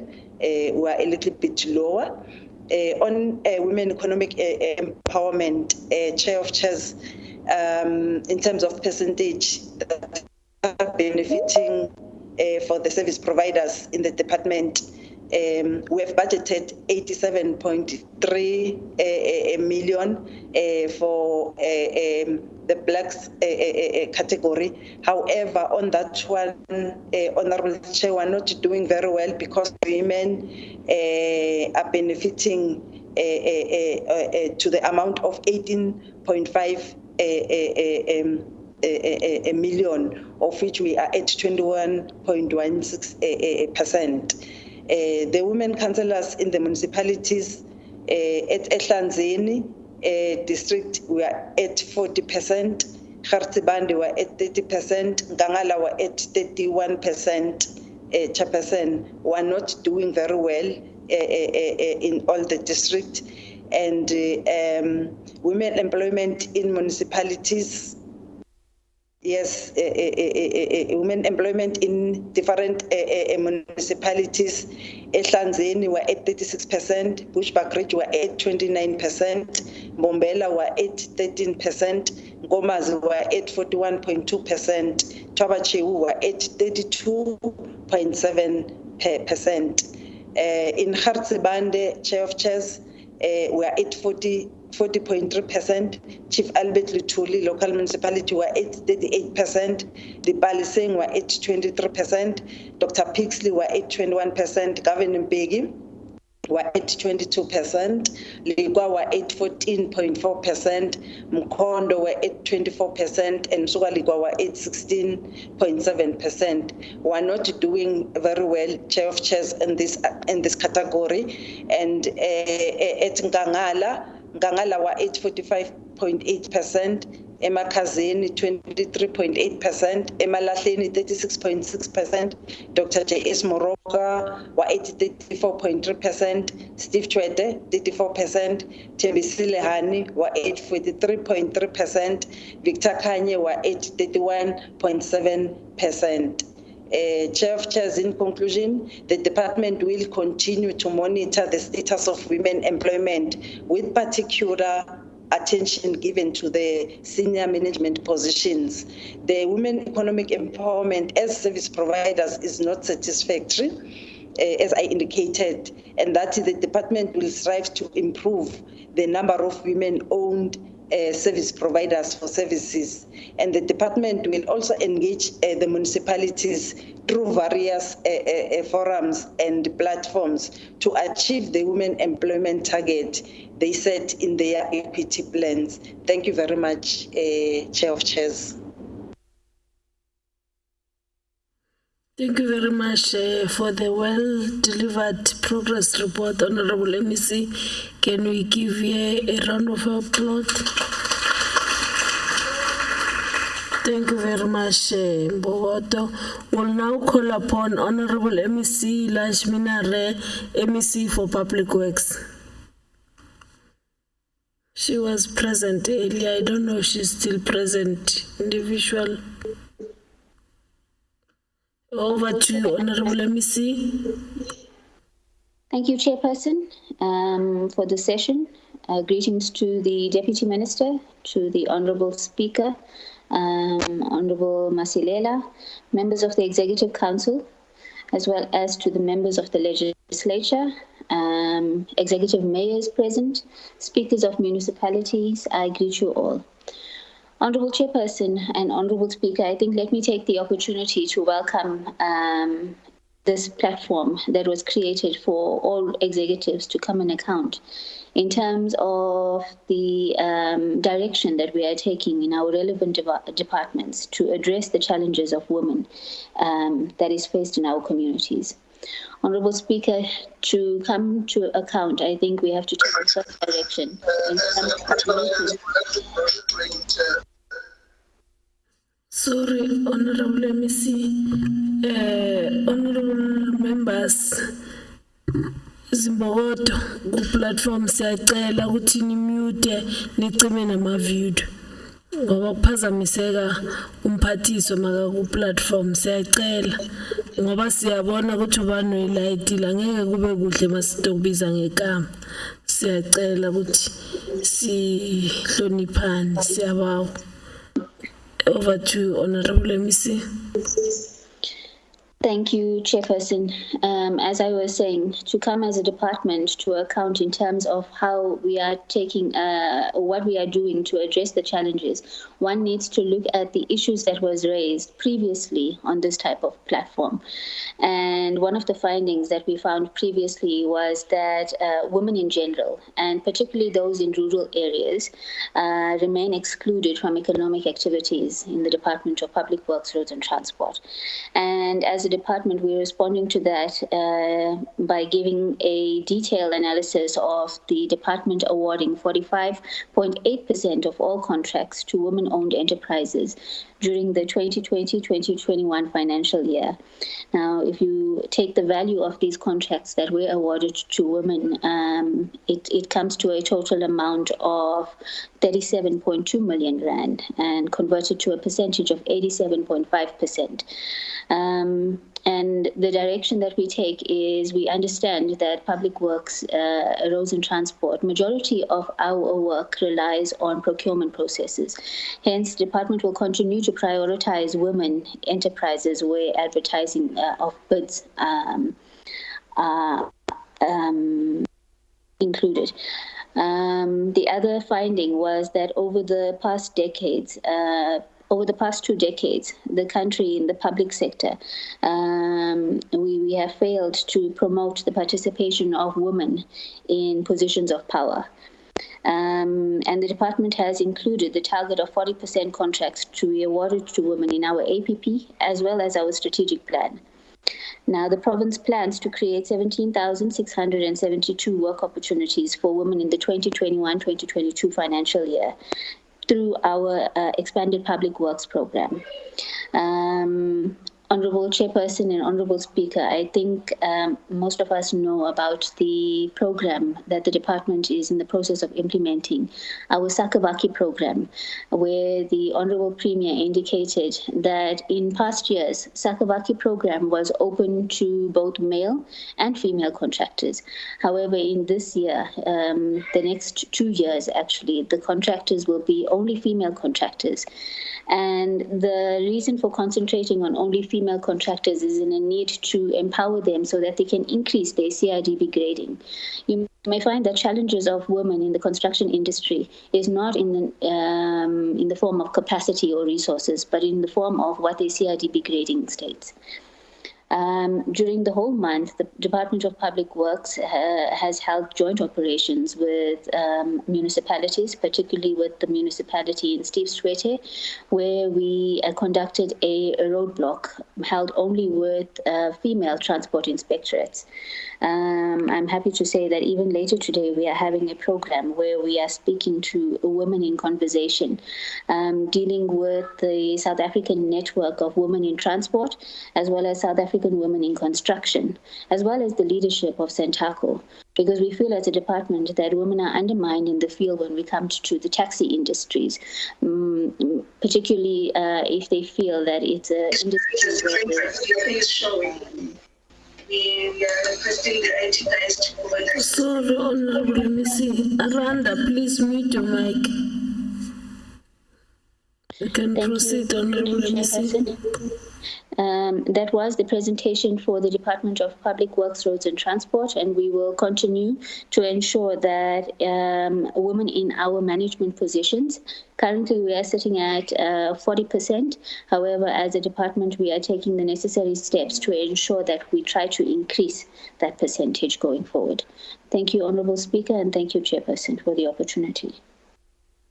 Thank you very much for the well-delivered progress report, Honorable MC. Can we give a round of applause? Thank you very much. I've only noted this 5, Honorable MC. Do we still have any? Maybe by mistake I did not note. Or those were the only ones. Thank you very much. We are proceeding with our program.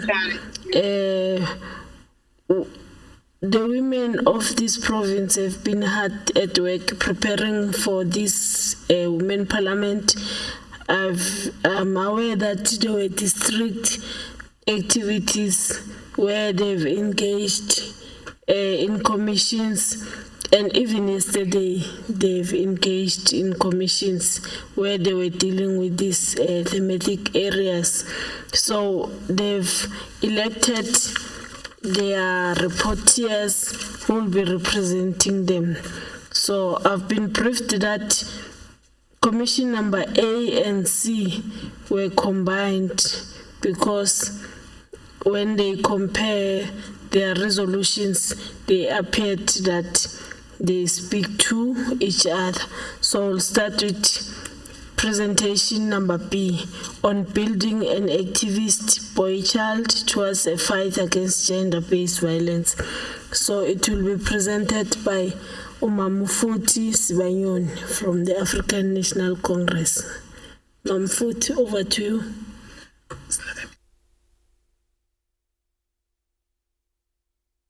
While you're preparing yourself, Mama Uswanyon, we've got Honorable MC Njalinjali.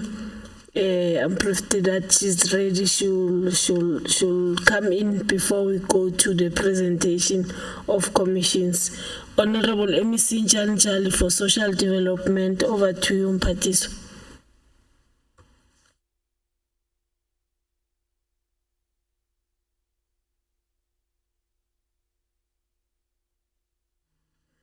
Honorable MC Njalinjali.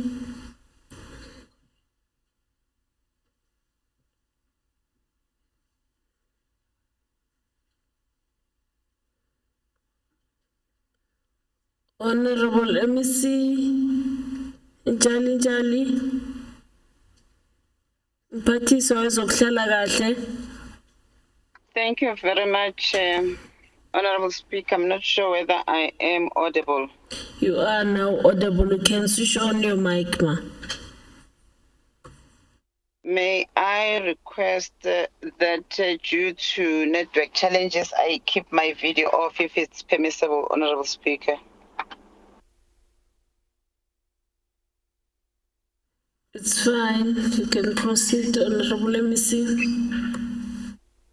Thanks, Chair of Chairs. Let me start by greeting the Honorable Speaker of Council and also Honorable Premier, members of the Executive Council, and also the Deputy Minister that was a guest speaker that presented here earlier as a guest speaker. And also, let me also greet all members of the legislature, all our members that are present here of the legislature, our esteemed guests that are invited, and all women that are joining on various platforms. Would not dwell much on the issues of the year 2021 that was declared as for Umama Charlotte Maxeke, as our guest speaker has dealt with that. We want to say, as a Department of Social Development, we have been on the ground since COVID started, and also there was quite a lot of activities that were done by the department. We presented, Honorable Speaker, the budget vote 12 here, where we indicated also how women were given opportunities. But I must indicate, Honorable Speaker, that as a department, we are not doing that well, because most of the appointees are not women. Women are still lagging, and it's a matter that we should look into and how we empower our women. And Honorable Speaker, because there was that template that was given when I joined earlier, I wanted to indicate that I'm in two meetings. I'm multitasking, but as a department, we've got programs where we deal with your families, and we program where we're dealing with your social issues, where we participate and have various women in your NPOs also benefiting from our department. Also in your CBOs, we've got a lot of programs that we're doing with them. We'll give them in a form of a report that is detailed, because the information, Honorable Speaker, that is provided, it's quite a lot for the 5 minutes that I will be presenting here. But in terms of the women that are appointed within the department, in your senior management, we are still lagging, Honorable Speaker. And I think it's a matter that we should look into. And as a department, when I inquired on those, the issue of the moratorium had affected us in appointing also in senior management. And that is why we are promising, Honorable Speaker, that some of the positions that are vacant, we will guard them jealously so that it benefits our women in the province. And in our various districts, also under social development, our key positions in our senior management, as you look, your issue of your 50-50 at least, it's not there, but we'll give those details, Honorable Speaker. I would want to sum it up to say we shall provide to the legislature a detailed one so that we go to commission. I don't hold this meeting because I'm a bit multitasking with the other responsibilities I have. Thank you. Thank you very much, Honorable MEC Njanjali, for the well-delivered progress report. Can we give a round of applause? Thank you very much. We have set ourselves a trend that we applaud everyone. So we will continue with that gesture. Thank you very much, Madam. Can I check? Do we still have any MEC maybe who have joined while we're proceeding? None. we are proceeding with the report. We have the Secretary of Legislature and other officials, especially the officials who are coordinating the Select Committee on Women in our midst. So they are assisting us in terms of making sure that this Women Parliament runs smooth. So I will call upon Mamfuti Swanyoni from the ANC as elected to be a reporter on thematic area number B. Over to you, Mbogoto.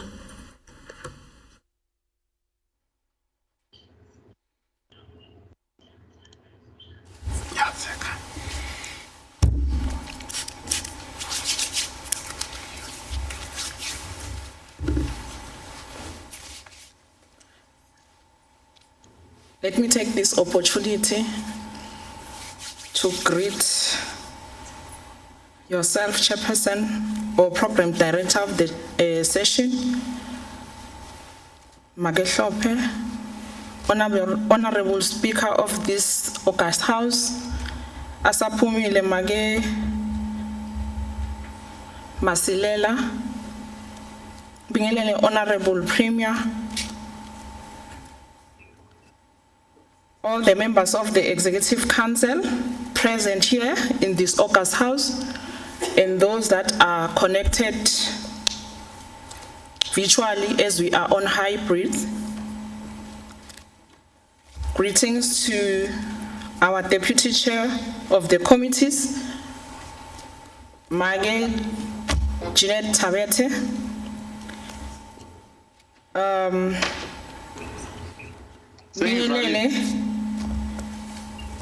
all political parties who are present here, councillors and executive mayors of municipalities.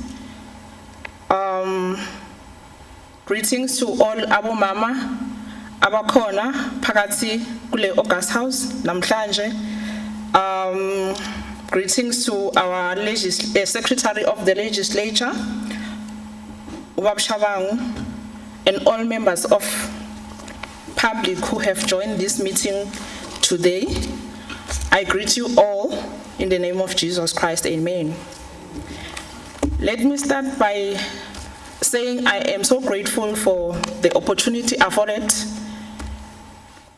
today for me to be part of this house and to report on behalf of the committee on thematic number B.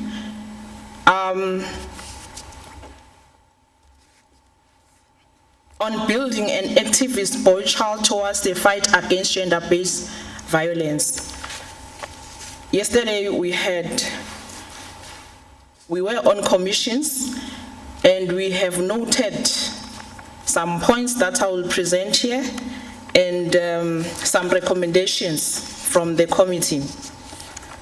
There was a presentation made on behalf of Department of Social Services, which was a detailed presentation on a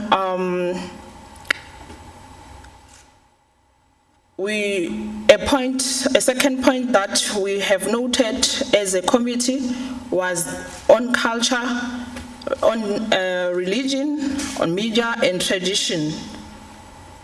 We have said that, or the committee have said that the culture, the religion and the media have influenced or have an influence in a manner in which women are treated in the society. And the practice of a system of patriarchy in a society or government, it remains problematic, where a boy child or a male child in a family is raised to believe that he is the head of the family, and a girl child is not being recognized, and the power is given only to a boy child. And another point that the Commission has noted was that since the democratic breakthrough, the Parliament has passed progressive legislations and policies to to deal with such challenges. The Constitution of the Republic of South Africa, which was noted in 1996, guaranteed fundamental human rights to all citizens. Among those rights are the right to equality, the right to human dignity, the right to freedom and security, and many more. We have also noted the manner that in which a boy child is groomed has a direct bearing on how the boy child will treat a girl child in a society as they grow together. We have also noted that most women are not aware of their rights as enshrined in the Constitution of South Africa. The Commission therefore recommends that the following.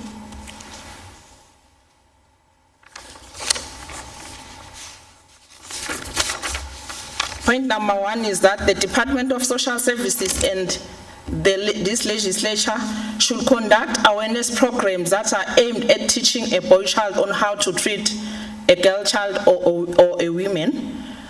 We have said that, I think it's in Sepedi, but I will put it in Siswati.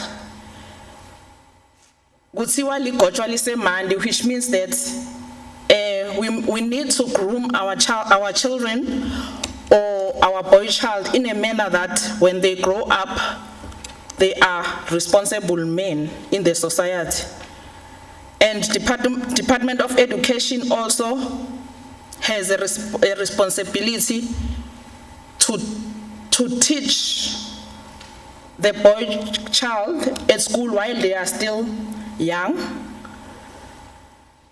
There must be curriculums at schools that are assisting a boy child to be responsible and to respect a girl child. We have recommended that also we as parents, we must play a role at home. Our children or our boy child must learn from us. They must see us as role models. We have also noted or came up with a resolution that says there's a culture or a religion that perpetuates like patriarchy. We need to discourage that going forward. And we request that the legislature should include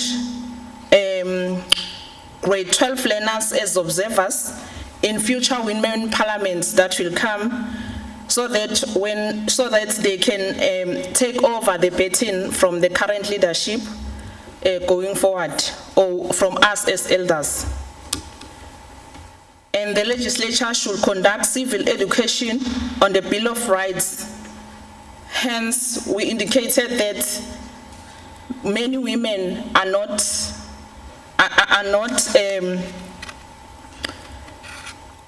aware of their rights. So we request that the legislature should conduct a civil education on human rights, which are more specific on women. And we also request that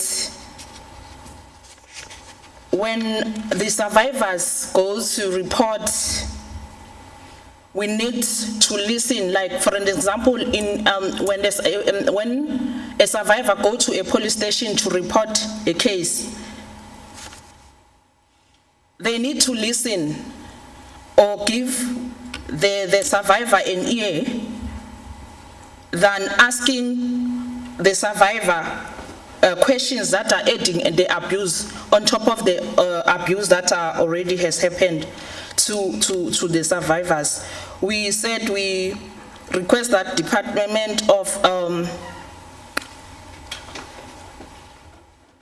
i-department yemaphoyisa akababe shongo isilekelele ukuthi mhlezi bafundzise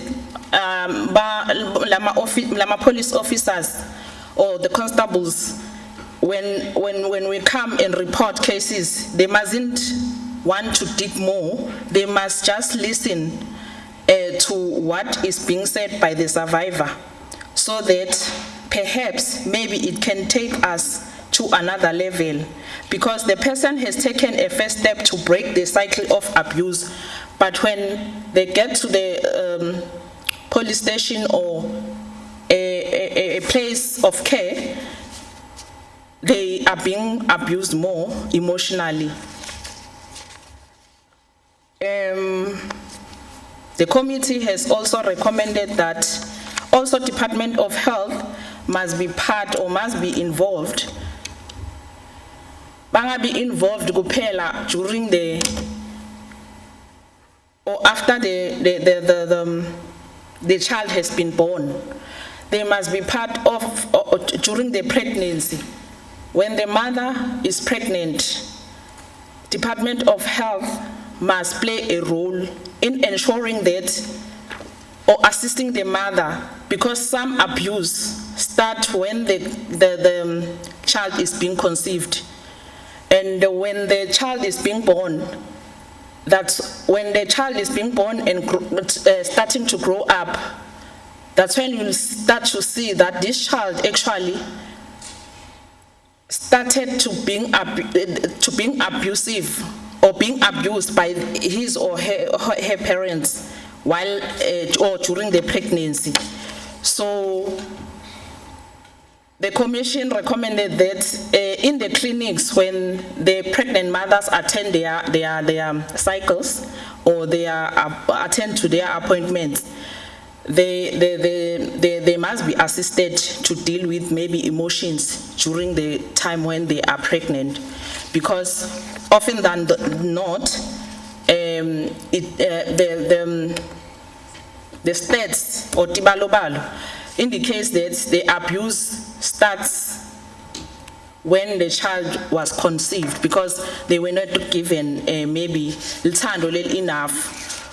And also, we recommend ukuthi bantwana bethu bebafana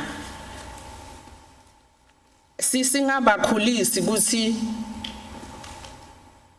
like ukuthi ungabokhala mfana wami wena uyindoda, because ukhula lo mntwana athi ukuthi yena uyindoda, and then makabona mntwana wentombatana ubona umuntu a woman ubona umuntu ukuthi angam abuse. Also, the commission has recommended we need to introduce a psychologist at the colony to assist while the kids are still young, late early childhood development, to assist with like psychologically and mental illnesses, because if a person is normal, cannot abuse, but if the person is mentally disturbed or something is disturbing that particular child, maybe it's an abuse at home or where the child is staying under the care, psychologically the child will be abusive as they grow. Also, we have recommended that a boy child and a girl child at home must be given the same responsibilities, so that there must be that equalness in the family, like washing off the dishes, cleaning of the house, and many other responsibilities that are to be done in a particular household, because households are different.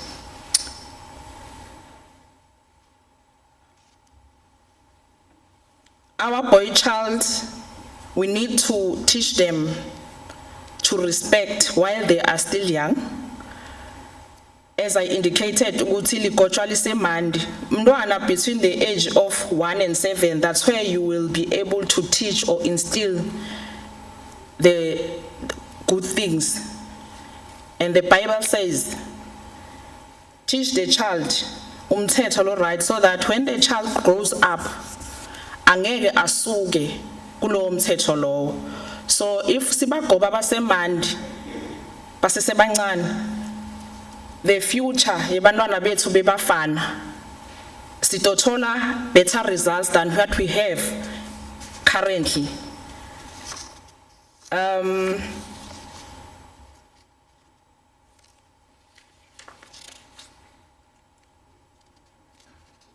I think that is the end of the presentation, Chairperson, and I thank you so much.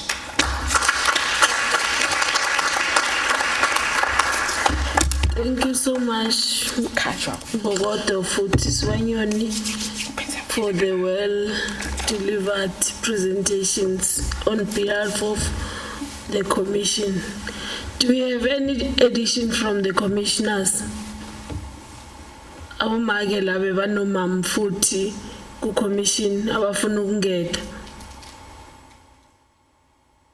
Lutho kukhona lokho sifuna ukuphawula ukuthi kube yipart yalama recommendation sesizopha siyaphawula manje thina endlini esifuna ukungeza ukuthi kube yipart yalama recommendation abuye ne commission. Ngizocela izandla nangabe zikhona la ku floor masingekho seku visual banote now. Uzoba number 1 Mama Mabuza. Okay, it's the only hand. See you visual.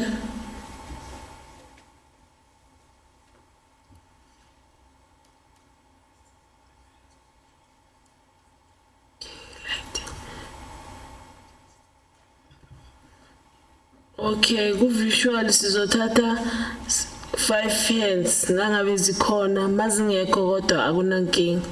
Shuthi i-commission wenze kahle umsebenzi. It's fine, ngaqhubeka Mama Mabuza. Aseza uMama Mabuza ngicela uku-acknowledge ukuthi we've got learners, we've got students from Elikwatini TVET College and Steve Chwete TVET College who have graced this Women's Parliament. So I think we are doing the progress from the recommendations of the commission. Over to you, Mama Mabuza. Thank you very much, Chair. Chair, Mom 7 Lowende ile commission, and safe to indicate that it is important to clarify illegal semand, because it would be perceived as if Tina batali sifuna uku-instilla i-discipline through punishment ngendlela thina esakhuliswa ngayo. Ngendlela yokuthi ekhaya mntwana makende something that is wrong, we know that definitely you will get punishment. But the environment lesiphila kuyona nyalo ayisadictate ukuthi mntwana should give punishment makende wrong. The commission should assist us in devising method of discipline rather than punishment, because indeed government has abolished punishment at school, while we observe more children being subjected to punishment when they have done wrong things. So I would propose to the commission that there should be a device means of punishment rather than corporal punishment, because corporal punishment has created anger in our boy child and in our society. That is why we're living with men that are very angry. Others left school because of corporal punishment. So the commission should be able to give us clarity as to what type of discipline that you'd want to instill from a young boy child, so that as he grows, he knows exactly that a punishment of a corporal subject, it's not a real punishment. There are many means of disciplining a child rather than resorting to a corporal punishment. Hence, you see many young men and men that were living and married with today who are so angry because of what had happened in their little age. Thank you, Chair. Thank you very much. We proceed with that gesture. Mzimbogoto na imshayeleni sana. Siqalile ngithi funa siqine. On the visual platform we've got Mamuneki. You can come through. Neki.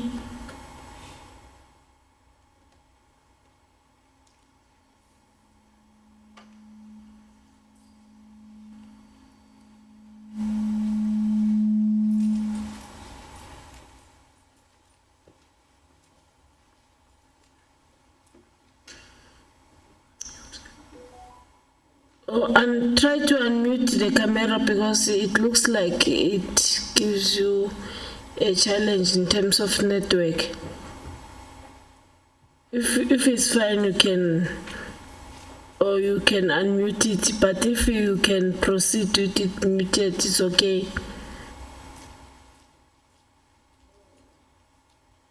Nikki?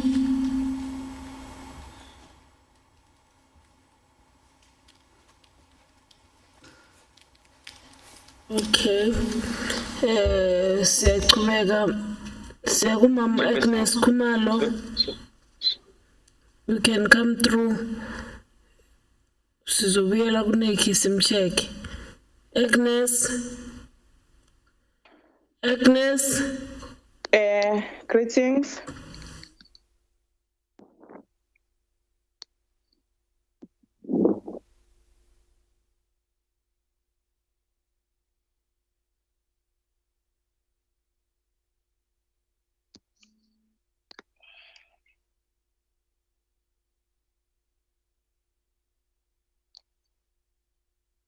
Hello.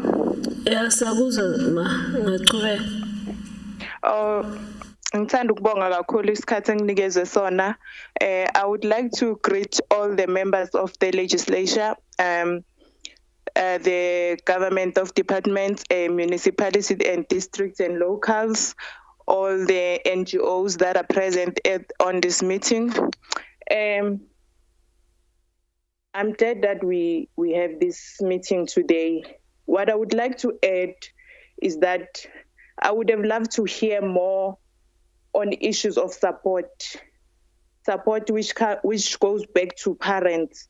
We need to have more support from for our kids, because when we look at some issues that leads back to GBV related issues, you'd find that women are killed because of the lack of support. Why I'm saying that? I'm from the LGBTI community. Children are forced to live the life that it's not theirs because of the fear that their parents want them to act normal. We don't know what normal is, but we must acknowledge that we have the LGBTI community and it also needs the support, and the support starts from home. If as a parent you don't support your child end up living a life that is not, that he doesn't want. And you'd find that they end up in relationships that they don't want. And maybe the hate starts from there and they end up being killed because they are living double life. They are dating men, they are dating women, and the boyfriends are finding that out, and it ends up to killings. So I wanted to hear more on that as well. We must acknowledge that we have LGBTI community, which also need the support of the community as a whole. Thank you.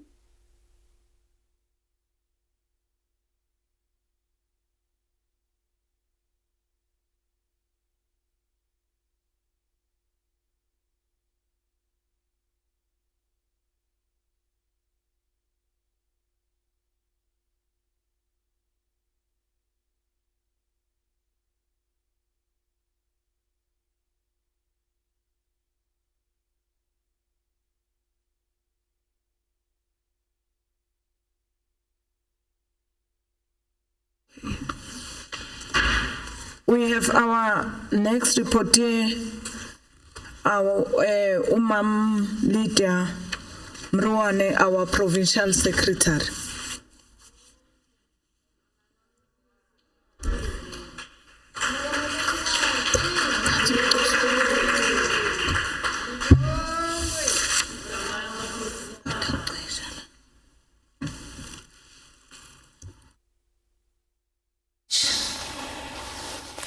Honorable Deputy Chair of Chairs, for the opportunity given to me. I want to greet the Speaker of the Provincial Legislature and greetings to all people who have been acknowledged before me, so that I must just get into business. You're all respected and you're all also acknowledged. With regard to the commission, which was indicated earlier on that ANC have been fused together into one commission, which speaks to the impact of COVID-19 in the economy towards women. The Commission noted and welcomed the presentation by the Department of Economic Development and Tourism, and the presentation outlined the projects and the programs that are implemented by the provincial government as part of the recovering plan and mitigation of the devastating effects of the COVID-19 pandemic. The Commission has further noted the economic stimulus packages adopted by both the national and provincial governments, and the package in the main includes increased access to funding for small, medium enterprises and cooperatives, investment in skills development, social enterprise development program, livestock development, agro-processing, and many other programs, which also we spoke of the fact that we have seen that the department has developed agri-hubs, but it will be better for us to get more than that, wherein there will be processing, and that will lead to many women accessing jobs, as much as we know that COVID-19 has dealt with many women losing jobs in many sectors. The unemployment rate, which was also indicated by the keynote addresser, Dr. Mahaule, one of our own, when she spoke of also in terms of the percentage of unemployment. Well, we spoke in the commission that currently, as it stands at 34.4, with majority of those affected being women, we are pleading also with the education system to also assist with regards to graduates, because we have discovered in the commission that the system does not prepare graduates, more especially women in particular, to take part in the mainstream economy. There are also frustrating red tapes for the establishment and registration of businesses, which we humbly request in this commission that it must be taken off, so that this lot of things that is required that hinders women to register business must be put aside. Access to land, which remains a fundamental challenge for economic participation of women, that cannot be left out. We have been singing that awubuye lo mhlaba. Mhlaba wethu siyawufuna, not only to perform or to do agriculture in terms of plowing the land, we also want to venture in other agricultural activities, like wherein we'll have inkomo, ivana timbuti, ivana porks, ivana inkwaso, ishavisa, iva also in having animals that are owned by us as women, so that we are better placed in terms of the economy. The provincial government should continue with implementation of the stimulus packages in order to mitigate the impact of COVID-19. The government should review the fiscal policies with a view of job creation and enabling women to participate in the economy. The Department of Basic Education should ensure that the curriculum is relevant to the needs of the fourth industrial revolution. We also indicated that it's unfair when you have malls and having Wi-Fi, but you don't have schools that are having Wi-Fi. When we say it must be relevant to the fourth industrial revolution, it means it must help these learners so that they are also at par with what is happening today. Because you have learners, especially in the rural areas, they don't have access to Wi-Fi, access to internet, but they are expected also to do research. So that's why we said in the commission that the Department of Education should ensure that the curriculum is relevant to the needs and also the needs of the 4IR. The government should also pay attention to women in the rural areas. The Department of Agriculture should conduct audit of all the land, and government gave it to women for farming purposes, as we said. The Department of Economic Development and Tourism should do away with the unnecessary red tapes, which makes it difficult for women to participate in the economy. The Department of Public Works, Roads and Transport should increase its intake of the unemployed graduates into its internship program. We're happy to report that we discussed this, and we're happy that the honorable MECs are here. They have responded on what they have done, and it's our plea as women of Mpumalanga that we can see that they are doing a lot to assist women, but we request that more should be done, because we can see that women in Mpumalanga as a rural province are struggling to make ends meet. In terms of the Department of, okay, we also indicated that we are pleading with government, this is serious, to intensify its efforts in fighting corruption. We cannot have women who must access economy, but they are pushed to follow the line of corruption. It must be accessed, economy must be accessed and free to all women. So intensify efforts. Those relevant departments must do that so that they fight corruption, so that access to economy is really realized. The Department of Economic Development and Tourism should conduct training which will facilitate the participation of women in the economy.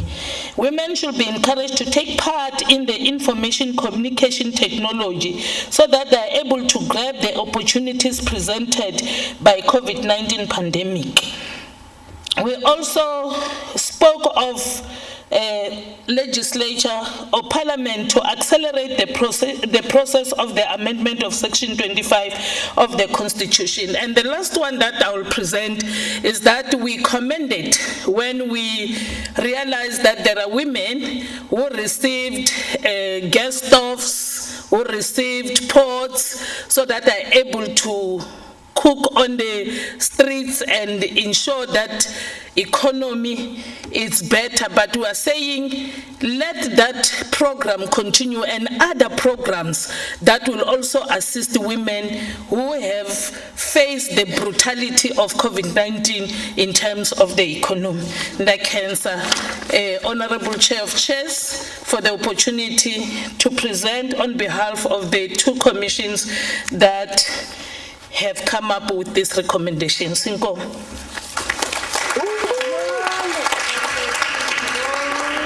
Siyathokoza kakhulu kwamambala, Provincial Secretary of the African National Congress Women's League, for representing the two commissions. Can we get additions from the commissioners? Yes, you'll be number one. We will attend the Lama Commission. You are the only one, ma. You can come to the podium.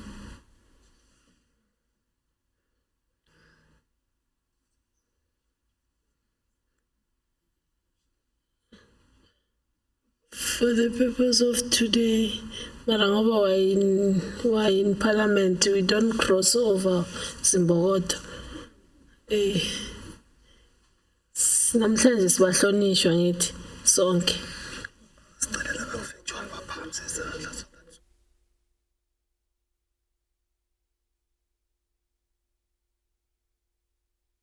Zambogoto labo ku virtual abafuna contribute to ama recommendation bangave baphakamisa izandla sikhona ukuba note. Thank you. You may proceed, ma. Okay. Good afternoon, everyone. I would like to take this opportunity and acknowledge the presence of the chairperson, the director of the meeting, and together with the presence of Honorable Ntsako Mkabele and Honorable Nomshato. So my name is Nkate Kondlovu from Bushbuck Ridge, Bushabela region. I want to add on the Department of Agriculture. We also submitted that we request the abolishment of age restriction when it comes to submission of age restriction when it comes to application of assistance and everything, because when it comes to agriculture, it's not only people from the age of 18 and 35 that needs assistance. We also have our ugogo, our magogo wetu and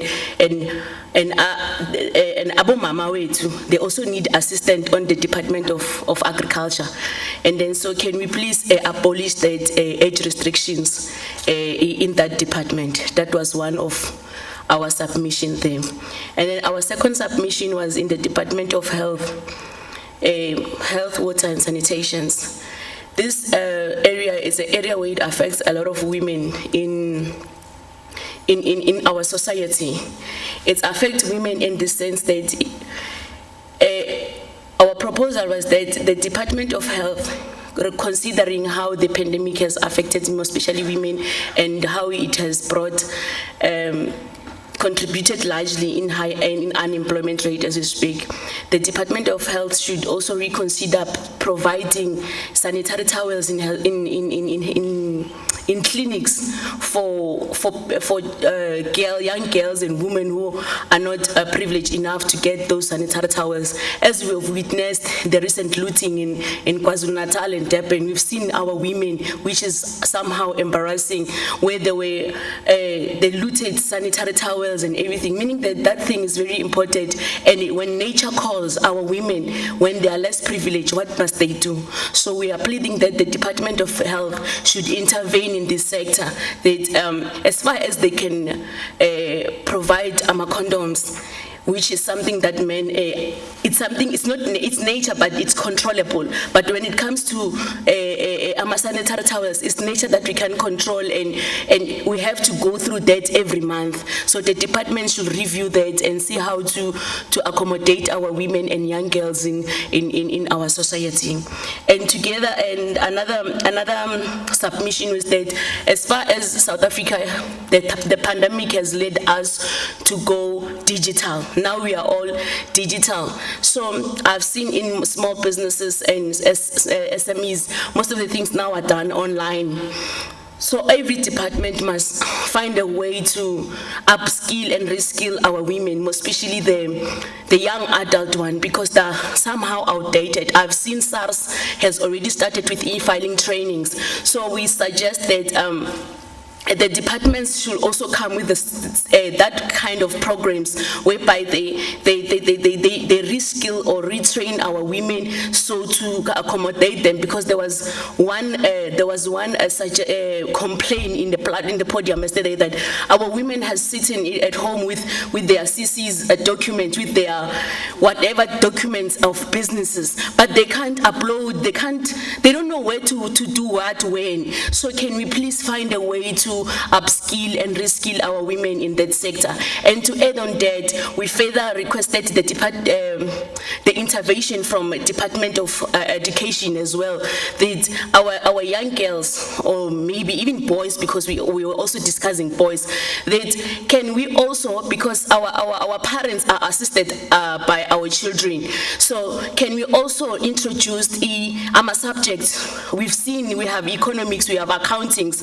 On those sectors, can we also have online marketing? Can we also have a website designs whereby our children, when they're updated on that, they can assist our women at home, so to put their business in line with the current situation as we are digital. So that's what was our other submission. Our last submission was also on the Department of Tourism.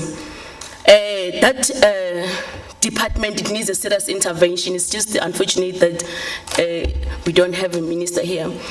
That, according to what we've observed, our observation is that the kitchen girl motto, it still exists in this department, most especially in game reserves. Our women are still treated as majority of them, they are kitchen girls. You'll hardly find a game field women, or you will hardly find a woman in managerial as a manager in those departments. So can the Department of Tourism intervene on that, so to take out our women in the kitchen, place them also in the field where they will guide, there will be tour guides, take them in every platform so that are available, and then we say no, the percentage of women in the kitchen are too much. That's our submission. Thank you.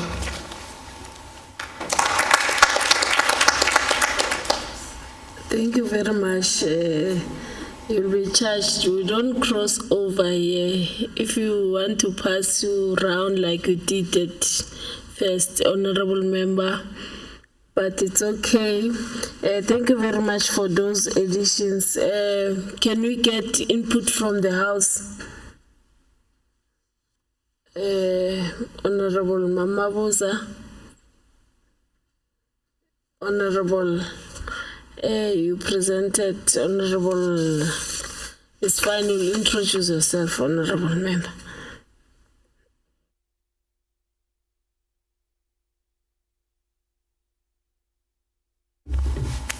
Thank you, Chair. Chair, this sector is an important sector, and actually very passionate about it. We acknowledge the contribution made from the Commission and the additions and the resolutions. However, Chair, I think it was fundamental out of a report that they've received from the Department of Agriculture to understand the progress made. And I think our program needed to have the Department of Agriculture to tell us the program because we know that from the previous sitting of Women Parliament, we've been crying about the allocation of land for women for agricultural purposes. We are aware that when the Honorable Premier came to this August House in her SOPA speech, indicated opportunities in agriculture and also confirmed by the Honorable MEC Msibi about the portions of land that government owns for women to participate in the agricultural economy, which where we are hearing the Commission saying there is a need, while we know that there is a decision of Cabinet as presented by the Honorable MEC, that there will be, or they will make a portion of land of government available to women for agricultural purposes. We note that the Commission also spoke lengthily about the issues of tourism. Chairperson of the House or Chair of Chairs, we must understand our province, that it is indeed a tourism province, it is an agricultural province. And therefore, tourism becomes one fundamental aspect of our economy in the province, where if we are not directing or positioning that sector correctly in the province, we will remain with high women who are unemployed, who want to enter the space, but there is no opportunity, and which we would love a chair of chairs that the economic department further give us clarity as to what is it that they are doing with this sector for women to participate fully and for women to be in the mainstreaming of economy through tourism, because in Mpumalanga, if we can market well our tourism and our tourism side, indeed we can turn around the economy of the province. So the two sectors are playing a very important role in the livelihood of the women of this province, and also enhancing our economy and putting more young women and men or boys into that sector for us to revive our economy in the province. That is my contribution. Thank you very much. Thank you very much.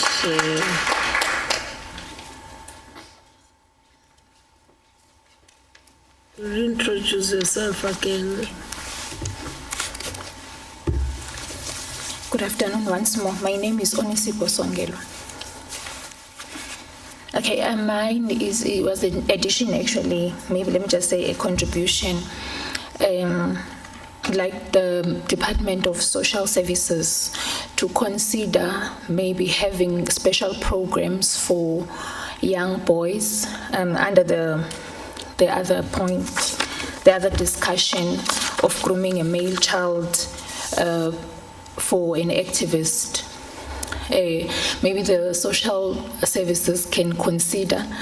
I'm very passionate also about that area, because young boys, they are also suffering from certain things that may need counseling. We must note that we have a lot of children growing up in broken families, which in the main may lead to behavior that need corrective measures. Also, I want to submit also to that the Department of Education, when it educates the boy child, it needs the involvement of the parent, yes. But I think it is also very important to also encourage that boys do get some sort of assistance in terms of things like roll-ons, your Colgates, because the male child tends to lose a lot of self-esteem and becomes more angry because of their suffering than the girl child, which is something that I think the department can look into, so that we have equal attention given to the boy child and to the girl child. So that is my submission, more especially on the issue of counseling of children, of boy children, so that we can build them up, but also we must acknowledge that they are having certain struggles that may lead them to be perpetrators of violence in the future. Thank you. Thank you very much, Bogoto. The submission, I'm sure, is relevant to committee, to the first commission. It must be aligned as such. Thank you very much, Zimbogoto, for your participation. You were good. Indeed, all of you participated. Am I right? You know, by uploading, you also participated. And you were really good. You made my work to be easy, and you paid attention. I'm sure we've learned what will happen as a way forward. All reports. Before maybe I come to that part, can we get the mover for the adoptions of the presentations that have been made, including the additions and the submission by other Izimbogoto, because we don't have hands. Yes, ma'am. You can move.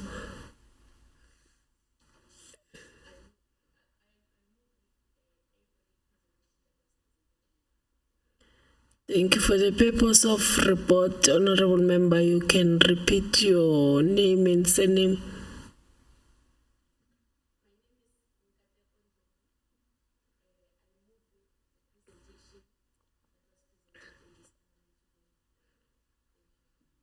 Thank you very much, Honorable Member Ndlovu. Can we get the second? Yes, Honorable Member. You do the same, you raise your name and your surname.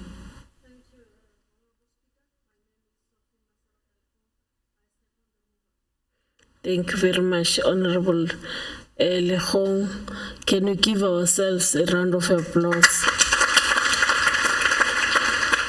Unless there's any dissenting view, but by the look of hands, everyone was applauding that we worked. Any dissenting view? None. Thank you very much. The report will be sent to the select committee, so that the select committee send it to the House, and the House adopt it and send it to the department, for the department, each department to implement its section on the reports. Are we clear on that one, Zimbogoto? Yes, that's our way forward. I will then request Honorable Deputy Chair of Chairs, Honorable Tabete, to give us a vote of thanks. Malibongwe. Kamala Makhosikazi.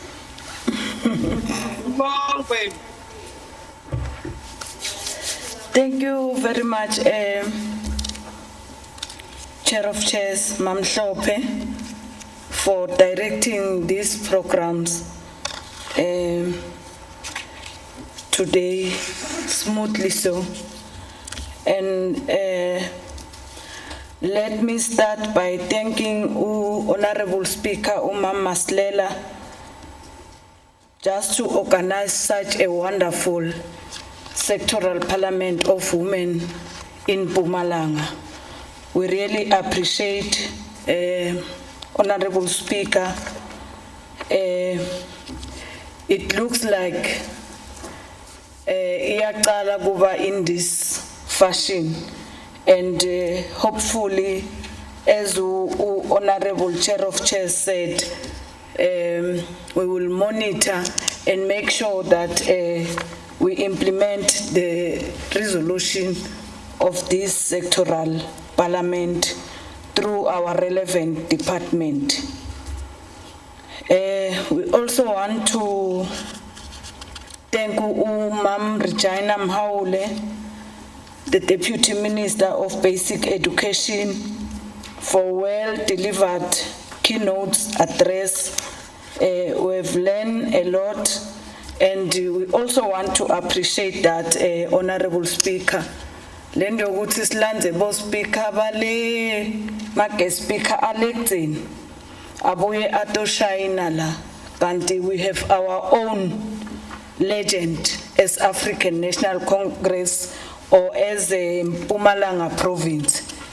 Na next time wende njalo bakhona bo Mam Regina bo Mam Violet to name them kube ngibo bantu lesibasebenzisako nabo bashayine province yabo. We also want to thank all MECs laba participated laba implementile futhi ma resolution at the last sectoral parliament. But I want to agree with our treasurer Umama Buza to say no secretary Rushilo is not enough. Akusengakabonakali kahle la siyakhona as women ma women ethu lamaningi la eMpumalanga solo ayahlupheka lama project la ngathi abukeka still solathola bobabe so sifuna kushintsha lokho kuthi bomake babonakale ngobe bomake bane responsibility lenkulu kakhulu. So but we thank our MECs kulokulese bakwendile. I also like to thank all honorable members present here from all political parties that are deployed in the Mpumalanga legislature. Also all the executive mayors who honored the invitation for this sectoral parliament, all MMCs from all municipalities in our province and all councillors that are present in these gatherings of women in Mpumalanga. I also want to thank all the women who participated in this special sectoral parliament of Mpumalanga, including our reporter, the confidence that you have, I also want to thank all the political parties who has rendered the message of support in this sectoral parliament. We really appreciate your message of support. Lastly, I want to thank all the officials led by Secretary of the Legislature, all senior managers. I just mentioned few. Let's always benda this parliament guti run smooth and benda show guti we don't fail our community that we are leading in Mpumalanga. Uba mathuta njengaloku nimbona sivela yonke lendzawo because of yena alidwa umam Gumede umam Memel advocate ubuyile Mdluli kuze speaker ngendima mistake always she's there to give his support legally so ngobe netito leti legally tifuna umuntu lotiyele esikolweni specific for that. Ubaba Mahenjane, we always save as honorable members because of insecurity like nanin bonile ukuthi security la umani utholakale sewukulenye room labangakubeki khona because of insecurity led by Ubaba Mahenjane. Ubaba Udeni Mnisi as a protocol officer or protocol manager when I show ukuthi sihlelekile futhi asibi disturbed uma semsebentini wethu. The chief of staff officeini la kaMama Silela Ubaba Morris Khoza, ngaphandle kwakho speaker angeke athole i-guidance le correctly so Ubaba Paul Mbenyane senior manager public participation and petition sinebantu today labete to participate la because of him kanye na Babu Colin Denisa Umam Gineilwe Mputla the coordinator ye multi-party women's caucus. We really appreciate officials nanonke lenganibali, but ngaso sonke isikhathi this parliament is surviving because of those senior managers that I've already alluded on them. Siyabonga umsebenzi wenu yanqumeka, ngaphandle kwenu angeke kwenteke lutho. Futhi nekuthi tonke letinto letisho ngilabo make tiphumelele noma ti-implementeke tiyowenteka uma nine nende umsebenzi wenu. So uma bomama ningakawatholi ma responses nathi ukuthi lama managers lengwametile la akakendi umsebenzi wawo.